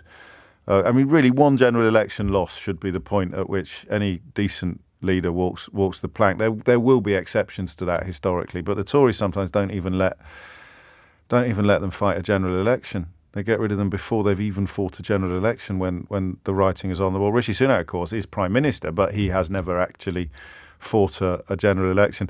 I've got a politics A-level, and I've done this job for 20 years, but I'm just thinking about that Duncan Smith and Howard, neither of them fought a general election, did they? Is anyone listening? Well, you're not much use, with love and respect. Neither Duncan Smith nor Michael Howard thought a general election, did they? They were in the interregnum between Major and Hague, I think. I could be wrong. But anyway, the Tories will get rid of leaders even before they have fought a general election, whether they've made it to Prime Minister or not. I simply can't see it happening with Sunak. But the longer today goes on, the worse it looks for him. And now you've got, as Andrew Marr predicted, you've got the absolute headbangers on the right wing of the party, the National Conservatives, which some WASPs have pointed out you could abbreviate to the Nazis, but the National Conservatives who don't think the Conservative Party in its current iteration is right-wing enough. That just beggars belief. And then, of course, you'll get some pressure from what you might call the One Nation wing of the party. But Boris Johnson got rid of most of them. That's a point that often gets overlooked. They had to go. Anyone who was prepared to tell the truth in 2019 was shown the door. Even those of us who knew what the truth was had to stay silent, which is how people like Tom Tugendhat and Greg Hands have ended up embarking upon such horrible, humiliating public declines. But that is incredible. Sunak can't blame these results on last year's chaos. So a Conservative Prime Minister suffering electoral humiliation can't blame it on the fact that the last Conservative Prime Minister presided over near economic collapse, because she had swallowed the think tank Kool-Aid, and the one before that presided over the most corrupt episode in living memory in British politics. So Sunak can't blame it all on that, because it was somehow his fault that that Boris Johnson finally got slung out of Downing Street. Good grief. Carl's in Melton. Carl, what would you like to say? Yeah, hello, James. I've always been a swing voter. And, going, and I try to vote on local elections, on local issues. Yes. A lot of people do, actually. That's why the Liberal Democrats, or the Liberals when I was a kid, always did much better in local elections than national ones. Yeah, and we've had some very good local Lib Dem councillors in the past. My constituency actually is Therese Coffey's constituency. And I was walking to the voting booth this year, and I didn't really know who I was going to vote for. I thought, my general thought was, well, if there's a Lib Dem candidate there, I'll probably vote for them. Definitely wasn't going to vote Tory. And frankly, I think I don't see enough of Labour in blue tractor country here in East Anglia to really make a judgment. And haven't seen anything through the door from their candidate. And in the end, I realised as I walked to the polling station along the river that it was a very simple decision. I voted Green. Part because first time ever. Yeah, first time ever. And in part because of people like Fergal Sharkey. I remembered his interview on your show a few weeks ago. And I just thought, and actually I came out thinking, hold on, I've done something really positive here. I've gone for a party who have said and don't get me wrong, I recognise they're not going to become, they're unlikely to become the government in 18 months' time or whatever. I'm not that deluded. Sure. But I thought locally, they seem to make a difference, and it was it was almost a cathartic moment when I kind of had that decision, and I came out and I actually, for the first time in a long while, I left the voting booth feeling quite upbeat and positive. What a lovely call. I mean, I don't want to rain on your parade and wonder out loud whether or not it's going to have any meaningful impact upon the council makeup in your part of Suffolk. But in terms of your engagement with the democratic process, you've had a really good 24 hours. Yeah, I mean, I just, and you're entitled to rain on my parade, James. It's kind of what you do, isn't it? Not always. Sometimes I'm a ray of sunshine. But it doesn't matter, does it? It doesn't matter. The simple question of whether or not you're going to get results. Because at some point, parties like the Greens start moving, don't they? They start rising up the recognition scale. And after recognition come results. Michael Howard fought the election in 2005. I told you I was tired. But Ian Duncan Smith never got to fight. I'm just correcting what I was saying before you came on. And could you see that translating into a general election? I can, mainly because the opposition parties in Suffolk Coastal is a very blue constituency. Therese Coffey, it might not surprise you, is perhaps the most unloved MP, local MP we've seen. Before she was our local MP, we had John Gummer, now Lord Deben, who was always broadly respected. He was one of those kind of old school, slightly patriarchal conservatives who you kind of thought, actually, he's not right on everything, but he's more right than he is wrong. And obviously, with Therese Coffey, we probably have the complete opposite.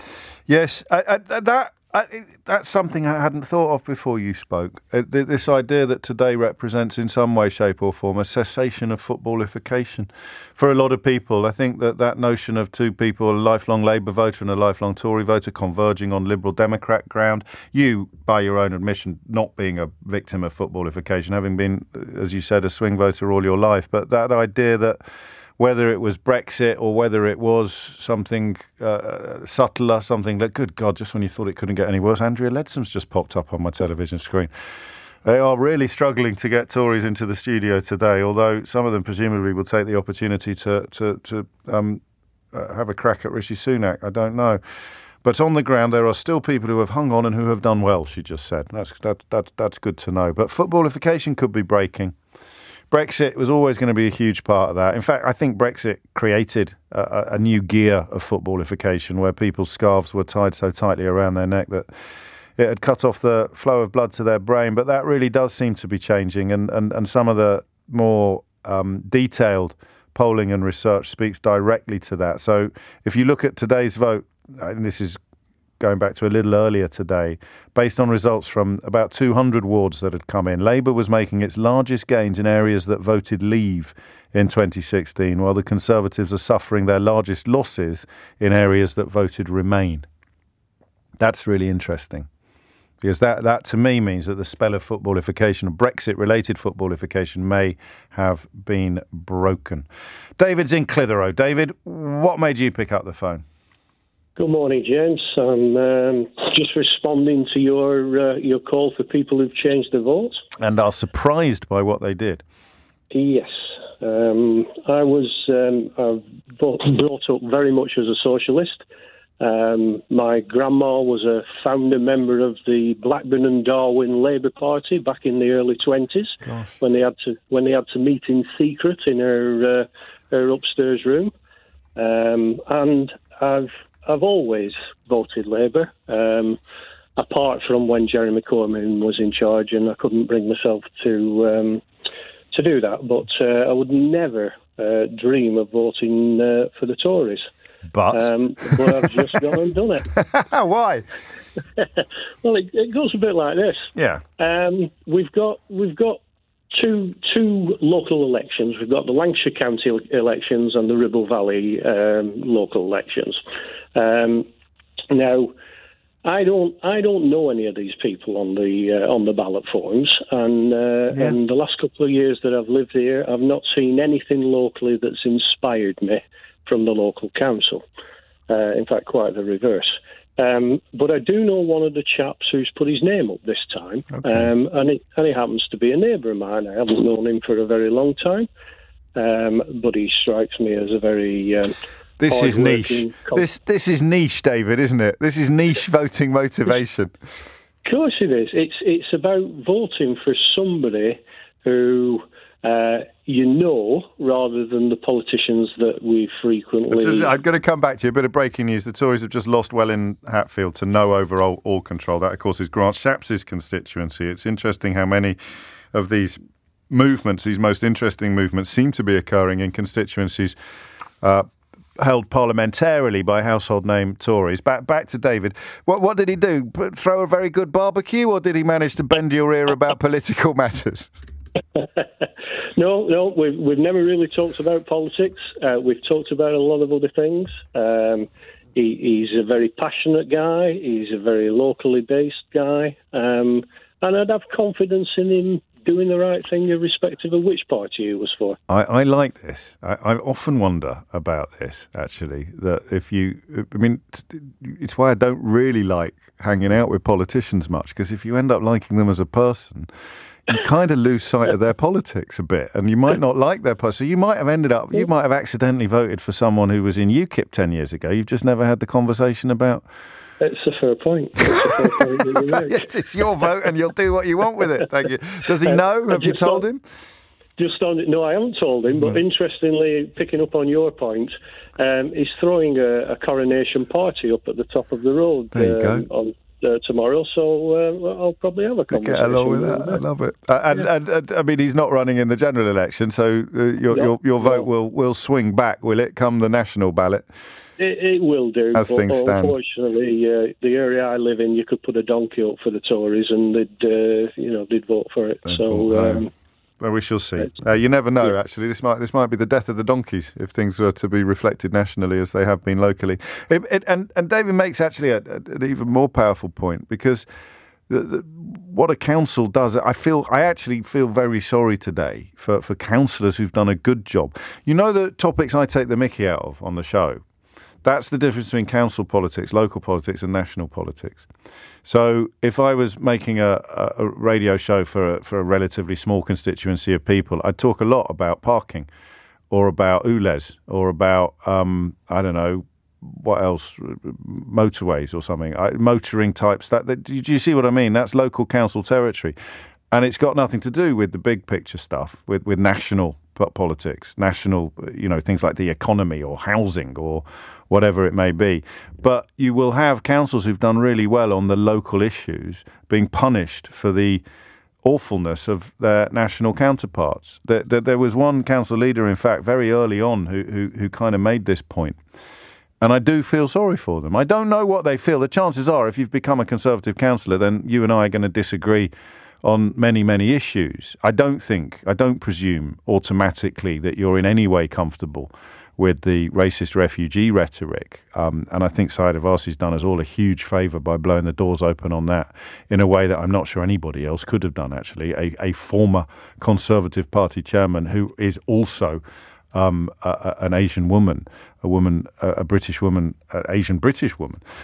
That is a territory she can explore and explain in a way that the rest of us probably can't, because you just go, well, of course you'd say that. So you get that. So I don't know that the councillors and I would disagree on everything or nothing, but I do know that some of them would have done a bang-up job for their areas, for their wards. They will have really prioritised. They'd have been brilliant at dealing with individual issues, surgeries, actually helping, getting zebra crossings outside schools. I know you probably already have a zebra crossing outside school, but you know what I mean.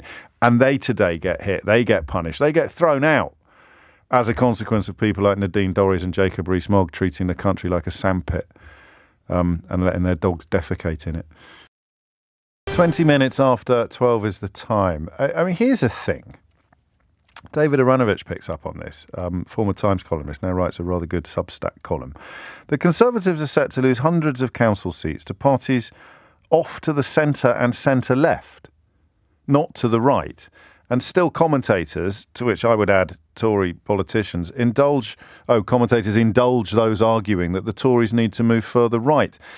He says it's a bit bonkers. Well, it's more than a bit bonkers. It's probably the most compelling evidence yet of my overarching theory of British politics, which is that everything has gone completely crackers. So here is a Tory party, arguably more right-wing than any we have seen in our lifetimes, in social ways. It had a crack at economic ways, and Liz Truss spaffed £30 billion of our money up the wall. So you've got this incredibly disgusting rhetoric, particularly on refugees, and they get absolutely spanked in the polls, whether it's by the Lib Dems or by Labour. And now you've got, as Andrew Marr reminded us, I should have picked up on this a bit more actually. Now you've got people like, what's his name, David Campbell Bannerman. He's almost as funny as the other fella. What's the name of the one that Johnson put in the Lords? Oh, Moylan. Where do you even start? Hannan as well. Daniel Hannan, Daniel Moylan, David Frost in the Telegraph. Whew. I cry. This is what I mean about the state of the nation. You've got absolute, almost unbelievably awful people who've triumphed in the last few years, but who are, breathtaking. I think Moylan was on the telly the other day trying to claim that. Oh, well, I found the clip, actually. Can you find that clip that we had the other day of I think his name's Moylan. It's always Moylan or Hannan. I forget which. But they're now going to argue that you need to go further to the right. How does that work? How do you look at losing seats? It's not like they lost seats to the National Socialists or the fascists. They haven't lost seats to people even further right-wing than they are. They've lost seats to Labour. And do they think everyone has stayed at home?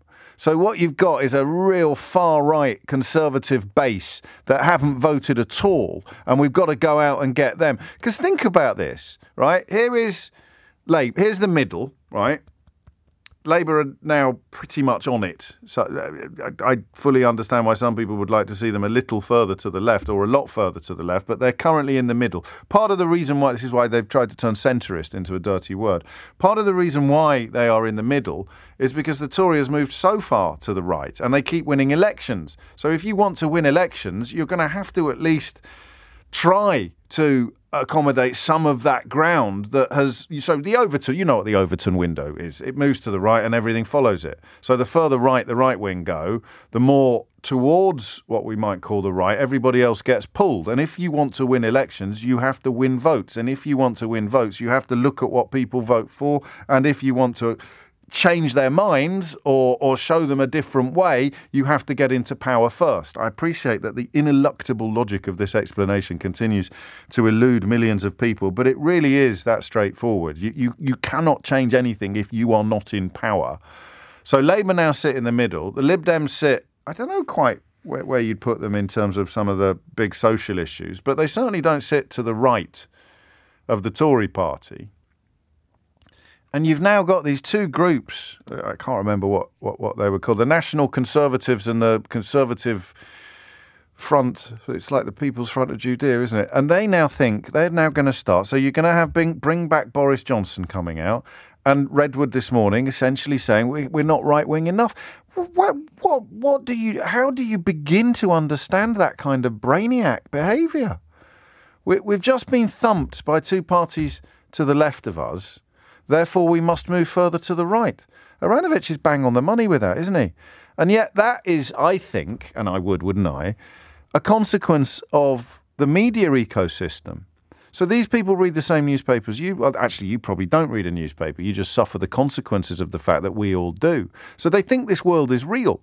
They think the world that Paul Dacre created, where judges are our enemies and we must tear up the European Convention on Human Rights and you know, people in small boats are responsible for all of our economic woes. They think that world is real. So people like Dorries and Rees-Mogg and Redwood and the rest of them and Hannan and Moylan and Frost, they actually think that world is real. Half of them write for the Daily Telegraph. So you show them this disaster and they honestly believe, well, we must be more right-wing. You say, but all the people, you've lost the votes to parties that are to your left. Yes, but that's because all our voters are staying at home. And then Redwood, bless his little cashmere socks, actually tweeted it. He said all the Conservative voters have stayed at home. How could you look at this electoral landscape today and think that what the Tories have got wrong is not being right-wing enough? 0345 6060 973 is the number that you need. Is this, in fact, a reflection, another reflection of what's happened to the Republican Party in America? Jason in Hull thinks so. It's not bonkers, James. It's copying Trump's method for getting into power, but having no more ideas beyond that. You appeal to the rightist of right-wing, engage with the vile racists, who are probably a bit larger in number than we like to admit, and they never vote. You get them to vote, get them on board, and it's closer than it should ever be. You might be onto something, but how you can look at a defeat like this and think, well, we must be more right-wing, is beyond me. If you can explain that, I shall give you the money myself. Adam's in Nottingham. Adam, what made you pick up the phone? Hi, James. Hello. I just had to ring because the way that I acted, because I used to be a Tory voter up until 2015, right. And I probably went a little bit further than others, and I stood as a council candidate to this election for the Liberal Democrats in probably one of the biggest Tory strongholds in Nottingham. So, and what, Ken Clarke country? Yeah, exactly, Ken Clarke's old constituency. So, yes, so Rushcliffe. So you stood as a councillor. You haven't got your results in yet.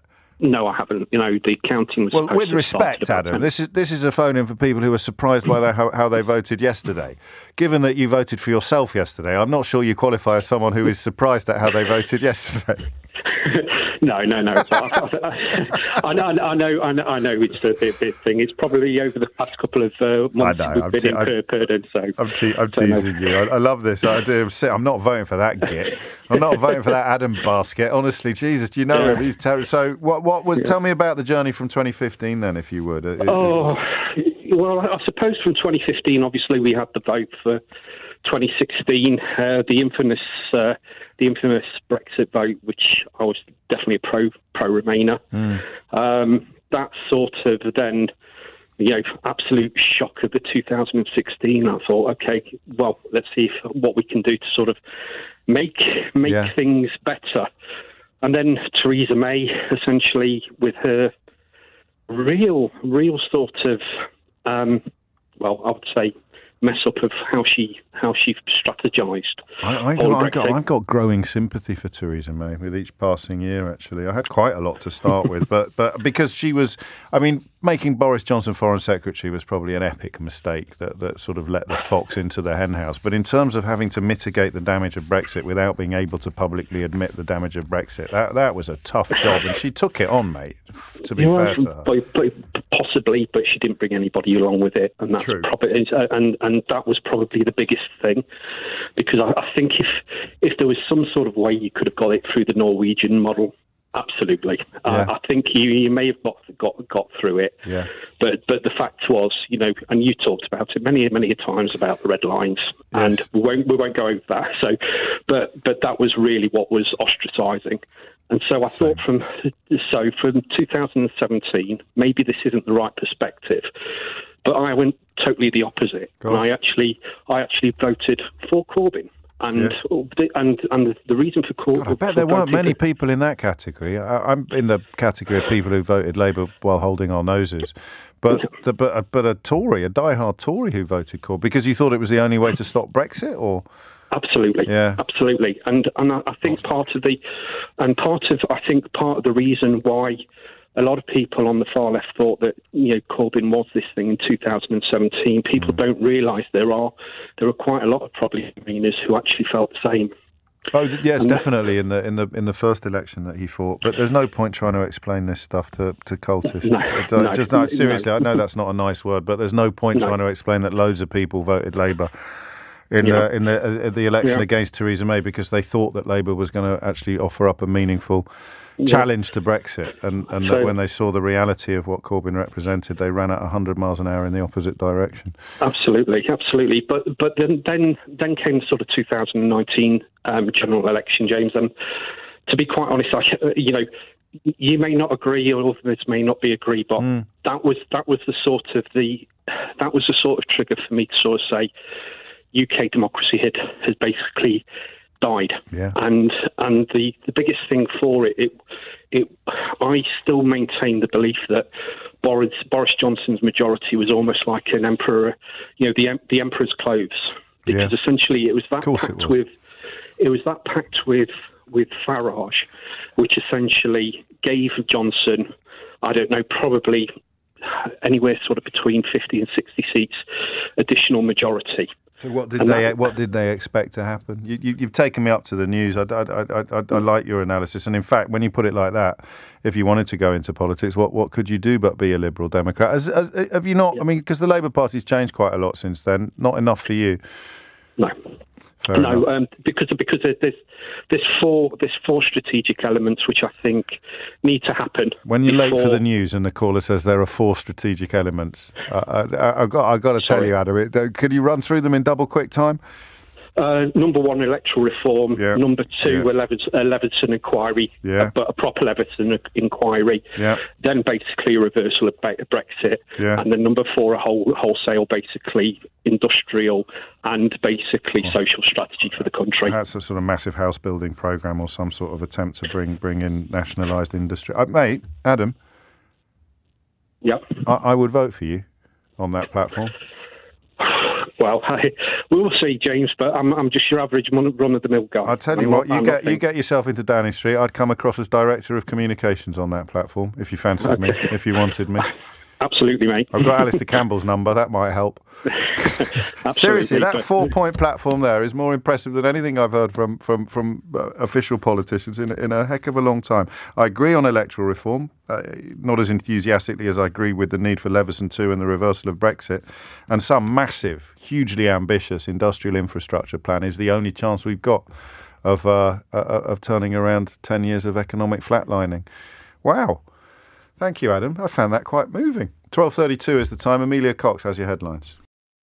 It is 12:36 and you are listening to James O'Brien on LBC, where we continue to contemplate what this means. And we have tried, of course, to view it through a new lens, to look at the unprecedented nature, unfamiliar nature of British politics. Lewis Goodall is with me, star, of course, of the Newsagents podcast, and he'll be with you again at 6 o'clock this evening on Abbot. What do you do, Lewis, when you come in early like this? Do you think I'll save all my good stuff for my own show at 6 o'clock, or will you share the juice with O'Brien? Oh, I'll give, because it's you, James, I'll give a little sneak preview. And anyway, given all the results that are coming in almost after your show ends... Well, you'll have a lot more to play with than I have. You've been gamefully doing your best, I have to say. Very, very good. Yeah, I know that you feel often analysis is coloured by the large shadows cast over us by 90s, in particular 97 and by 2016. You can't look at today through that lens, can you? I don't think so. I think this is one of the big problems we've had, even with the sort of analysis and sort of takes there have been so far this morning. There's just been endless obsession. Oh, is this like 1995? Is it like 1991? Oh, these results aren't as good as Tony Blair's were in 1995 and so on for Labour. Not everything has to be about the 1990s. Other analyses are available. Other possibilities for our future politics and comparisons for our future politics are available. Look, are these results for Labour as good as they were in 1995 with New Labour and the enormous enthusiasm there was then? No. We're in a very different political period now. But I think what everybody keeps forgetting is this. The Tories were very far ahead in 2019, and there was a big gap between Labour and the Conservatives in terms of seats. Labour have a huge mountain to climb.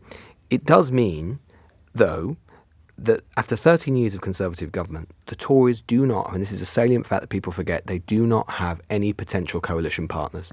So although it's true that Labour have an enormous mountain to climb to get a majority of just one, the Tories don't have to fall that far to end up leaving government at number 10, because no one will do a deal with them in the aftermath of a general election. That is an absolute certainty. That is an absolute. I don't think even the DUP... Davey was bored when I asked him that question earlier. It's almost he couldn't believe I'd bothered to ask him. Zero chance. Yeah. So I think that the election, or the two elections we should be thinking about far more rather than 1997, which everyone thinks about, is 2010 and even perhaps 1964, much further longer ago. In 2010, obviously, I think very similar dynamics to now.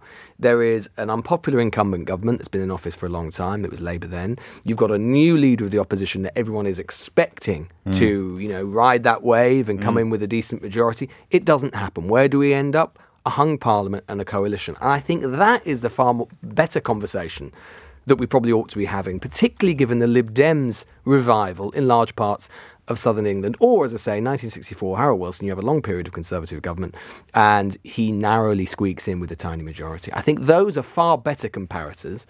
And also we've got to bear in mind as well in terms of these results, these are just parts of England in which actually they're not especially much of it, like particularly favourable to the Labour Party. Sure. You factor in Scotland, you factor in Wales, you factor in London and the big cities, some of which obviously are already Labour terrain, but nonetheless, then you start to see a terrain which is much more favourable to the Labour Party. I'm not saying that these are necessarily absolutely spectacular, but you'd far rather be in the Labour Party's position today than the Conservatives. It's a very good point. In fact, what you've done is, I think, make a very strong case for prioritising the insights of people who did politics A-levels in 1990, because all of your reference points I would have been writing about during well, there you were barely born. But I was the tender age of one, James. But I mean, stop. Good God! But that is, I mean, all of this stuff. So the hung parliaments, the tiny majorities, the two elections in a single year. We could be embarking upon a period of that kind of not disarray, but difference. And if you think about it, that fits far more with our recent politics and our recent history. Our recent politics and our recent political history has been one of fragmentation, of instability, of volatility, of big structural forces shaking our politics. It would kind of be quite weird if we end up in a situation, I mean, it might still happen, who knows, but I do think it would be it wouldn't be in keeping with what has happened in our very recent past to end up in a situation where Labour get this enormous majority and everything goes back to 1998. The 90s are gone. They're not coming back. Yeah. We've got a different politics to come.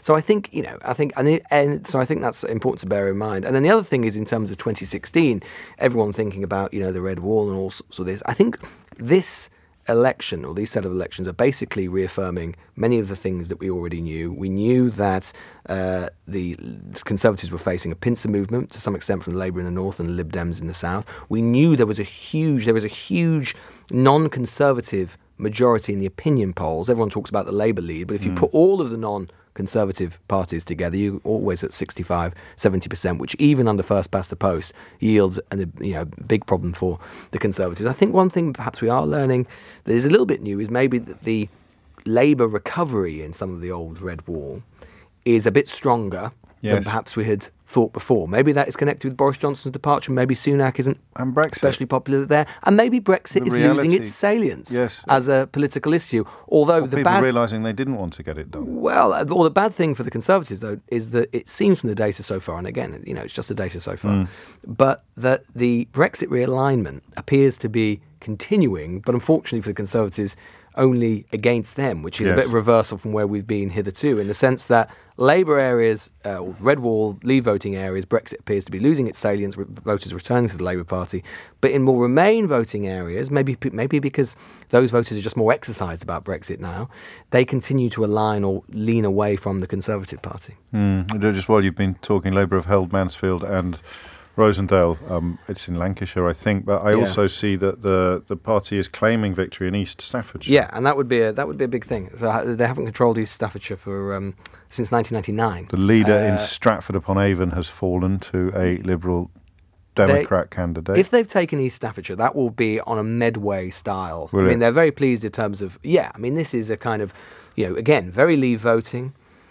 Pretty semi-rural in the main, not an area of the country where the Labour Party has been doing very well at all in recent years. They'll be very, very pleased about that. Again, it shows that sort of revivification of Labour England in a way that, frankly, even just a few years ago, looked completely impossible. It's interesting, isn't it? Is it a vindication of Keir Starmer's tactics? I will steer you back to Brexit on that as well, because there's a particularly interesting dig, isn't there, into the results from the first 200 wards, and there's no reason to suspect that this will be hugely changed as more results come in. So Labour making big gains, as you mentioned, in areas that voted Leave in 2016. Tories suffering their largest losses in areas that voted Remain. Those of us, or many people, frustrated with Starmer's Brexit stance, that would suggest that it's playing well in the country, even if it doesn't play well in the Brexity bubble. Yeah, I think that the big bet made by Keir Starmer almost from day one was to assume that there was nowhere to his, let's call it for want of a better expression, his kind of Remain anti-Brexit liberal left for those voters to go. No. And that there was no force that they could seriously go to and cause him significant problems. There was no Remain equivalent of UKIP. Maybe there will be one day, or Rejoin. Maybe there will be one day, but it doesn't exist right now. And therefore, all of his efforts could just be focused on trying to stop the bleeding for a start in the Red Wall, and then try and start to recover, and basically not talk about Brexit, to ensure that that is an argument that the Conservative Party wanted to have and make sure that they couldn't have it. That might change in the future. It may well be that if the opinion poll and trends that we're seeing in terms of the public attitude to Brexit, in a period of Labour government, that might be different. But I think so far, you have to say that strategy thus far appears to be the right one, because it's not as if, for example, even the Lib Dems are not, especially they're talking about at some point rejoining the single market, but they don't want to have the Brexit conversation either. Basically, no one in British politics, for different reasons apart from the SNP, do. Which leads us to the strange scenario that David Aranovich picked up on. I was explaining just before you joined us, of the calls now, which will gain volume and plays in actually to your sort of 1990-2016 paradigm. They're calling on the Tory party to go further to the right, and those voices will be loud tomorrow. I mean, they'll be drowned out by the coronation, of course, in the short term. But people like Rees-Mogg and Peter Cruddas, the former treasurer, and David Campbell. Well, they've got a conference in just a week or so. There's two groups. There's the People's Front of Judea, and there's the Judean People's Front, I understand. Yeah, well, they've both got conferences coming up. And, you'll see people there like Priti Patel and Jacob Rees-Mogg and others. And they will be saying, look, they will be holding up potential regression in the so-called Red Wall and so on as evidence that, the party needs to move in a more sort of authoritarian right-wing direction. But that said, I mean, it does show the strategic difficulty for Sunak. As I say, the pincer movement is like a vice. It's sort of coming in on him in the same way that in the early part of this parliament there was a pincer movement against the Labour Party and Keir Starmer. That's how it appeared in terms of their electoral coalition. Now it's reversed onto the Tories. And it does show he's in a strategic bind in terms of what to do about it. But let's not forget, it's not as if the Sunak government so far has been especially sort of liberal or lily-livered, and particularly kind of, one of their main arguments has been around the boats. Yeah, I mean, just look. Still is this morning. He's still repeated that this morning. Just look at the Sunak government has basically made it illegal to irregularly claim asylum in the UK. They've passed some of the most draconian anti-protest laws that we've seen.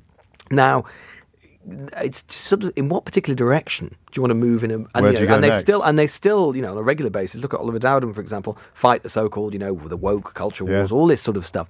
It's not as if Sunak has been. It's just not landing, and maybe that's just because actually voters just have bigger things to worry about. That itself has always been, much of that stuff has always been a pretty elite kind of thing. Not the boats, has to be said, but the other stuff. Woke stuff. So you can poll 1 million people on how they feel about woke stuff, give them a vague idea of what it means, and they say, we're very much against that. But when they're actually making an electoral calculation, when they're in a supermarket at the end of the week, how much? Exactly, much? You get their gas bill. This has always probably been, not going to get cross with people who pull down statues. The irony of that stuff is that it has always been an elite conversation, masquerading. That's a really good masquerading as an anti-elite one. Of course, which brings us back to Brexit.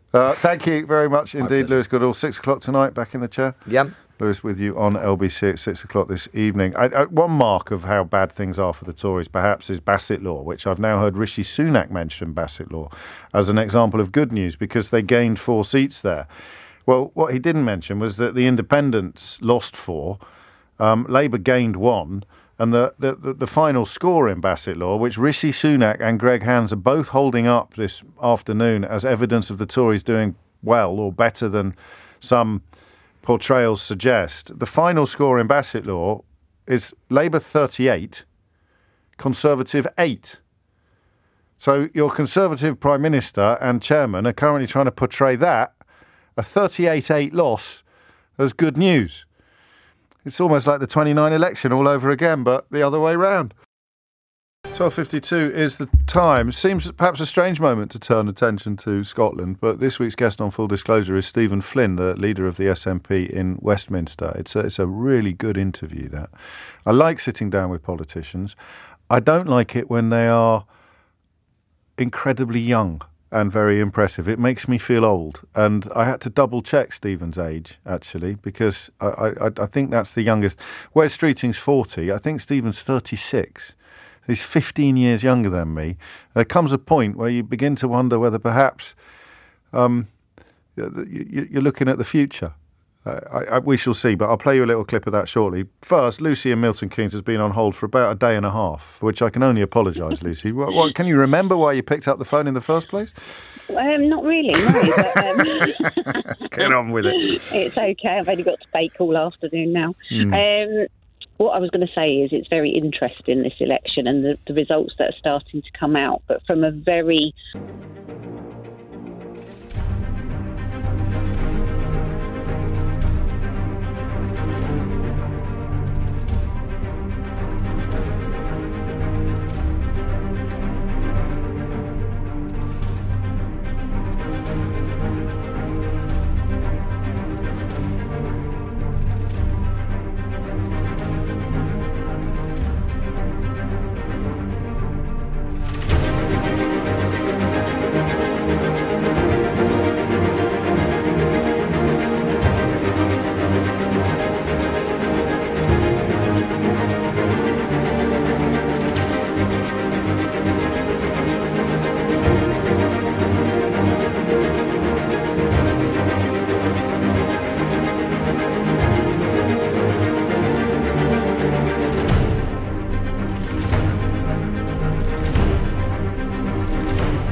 personal level, if you like. I'll just give you a bit of background, if I'm allowed. My dad is in his 80s. He has always been a very devout Conservative. Yeah. From when he could vote, he's voted every single election, general election, local general, for Conservative. He has almost brainwashed myself and my brother into it's Conservative only and we're on private school, all the rest of it, the typical Conservative voter. Yes. He's voted independent this time. Gosh. I think that is just mind-blowing. You can't believe it, can you? I can tell. I'm absolutely flabbergasted.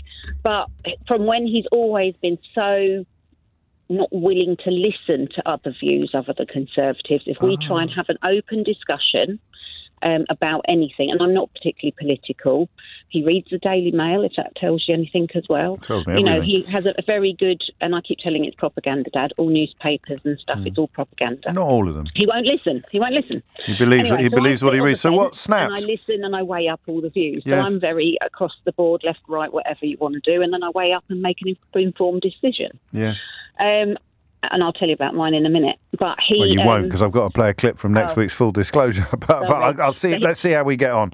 So I'm absolutely flabbergasted with him, and that's made me curious now for the first time ever, into the statistics of what age groups voted what, and if certain age groups have fluctuated from being Conservative, like pension age, for example, to now being a different party. And I'm very intrigued about what the end result of all that will be. So I will look it up.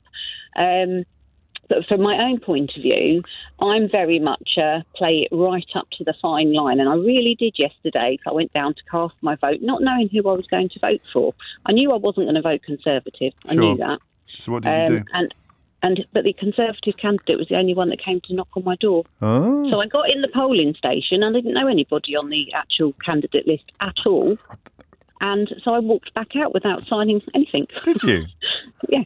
I mean, okay. I mean, I wish we had a little bit. I turned up. And that's your democratic right as well. And I mean, you got there at least, and you're allowed to vote, unlike a number of people. I wasn't going to vote for anybody I don't know, and nobody that could be bothered to knock my door and put a bit of paper through. No, fair enough. In a sentence, what broke your dad's lifelong support for the Tories?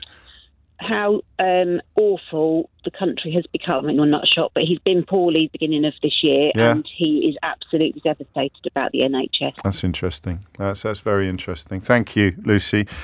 Quick clip of this week's Full Disclosure with Stephen Flynn, the youngest politician I think I've ever interviewed, but I don't know why I keep going on about that. It just makes you sound even older. The reason I was a checkout boy was because I wasn't able to work on the shop floor like all my pals because I was disabled. I had a condition called vascular necrosis that I was. It kind of struck me down when I was sort of 13, 14. I recall walking through or running through school one day to deliver the register, and everyone was in the classrooms.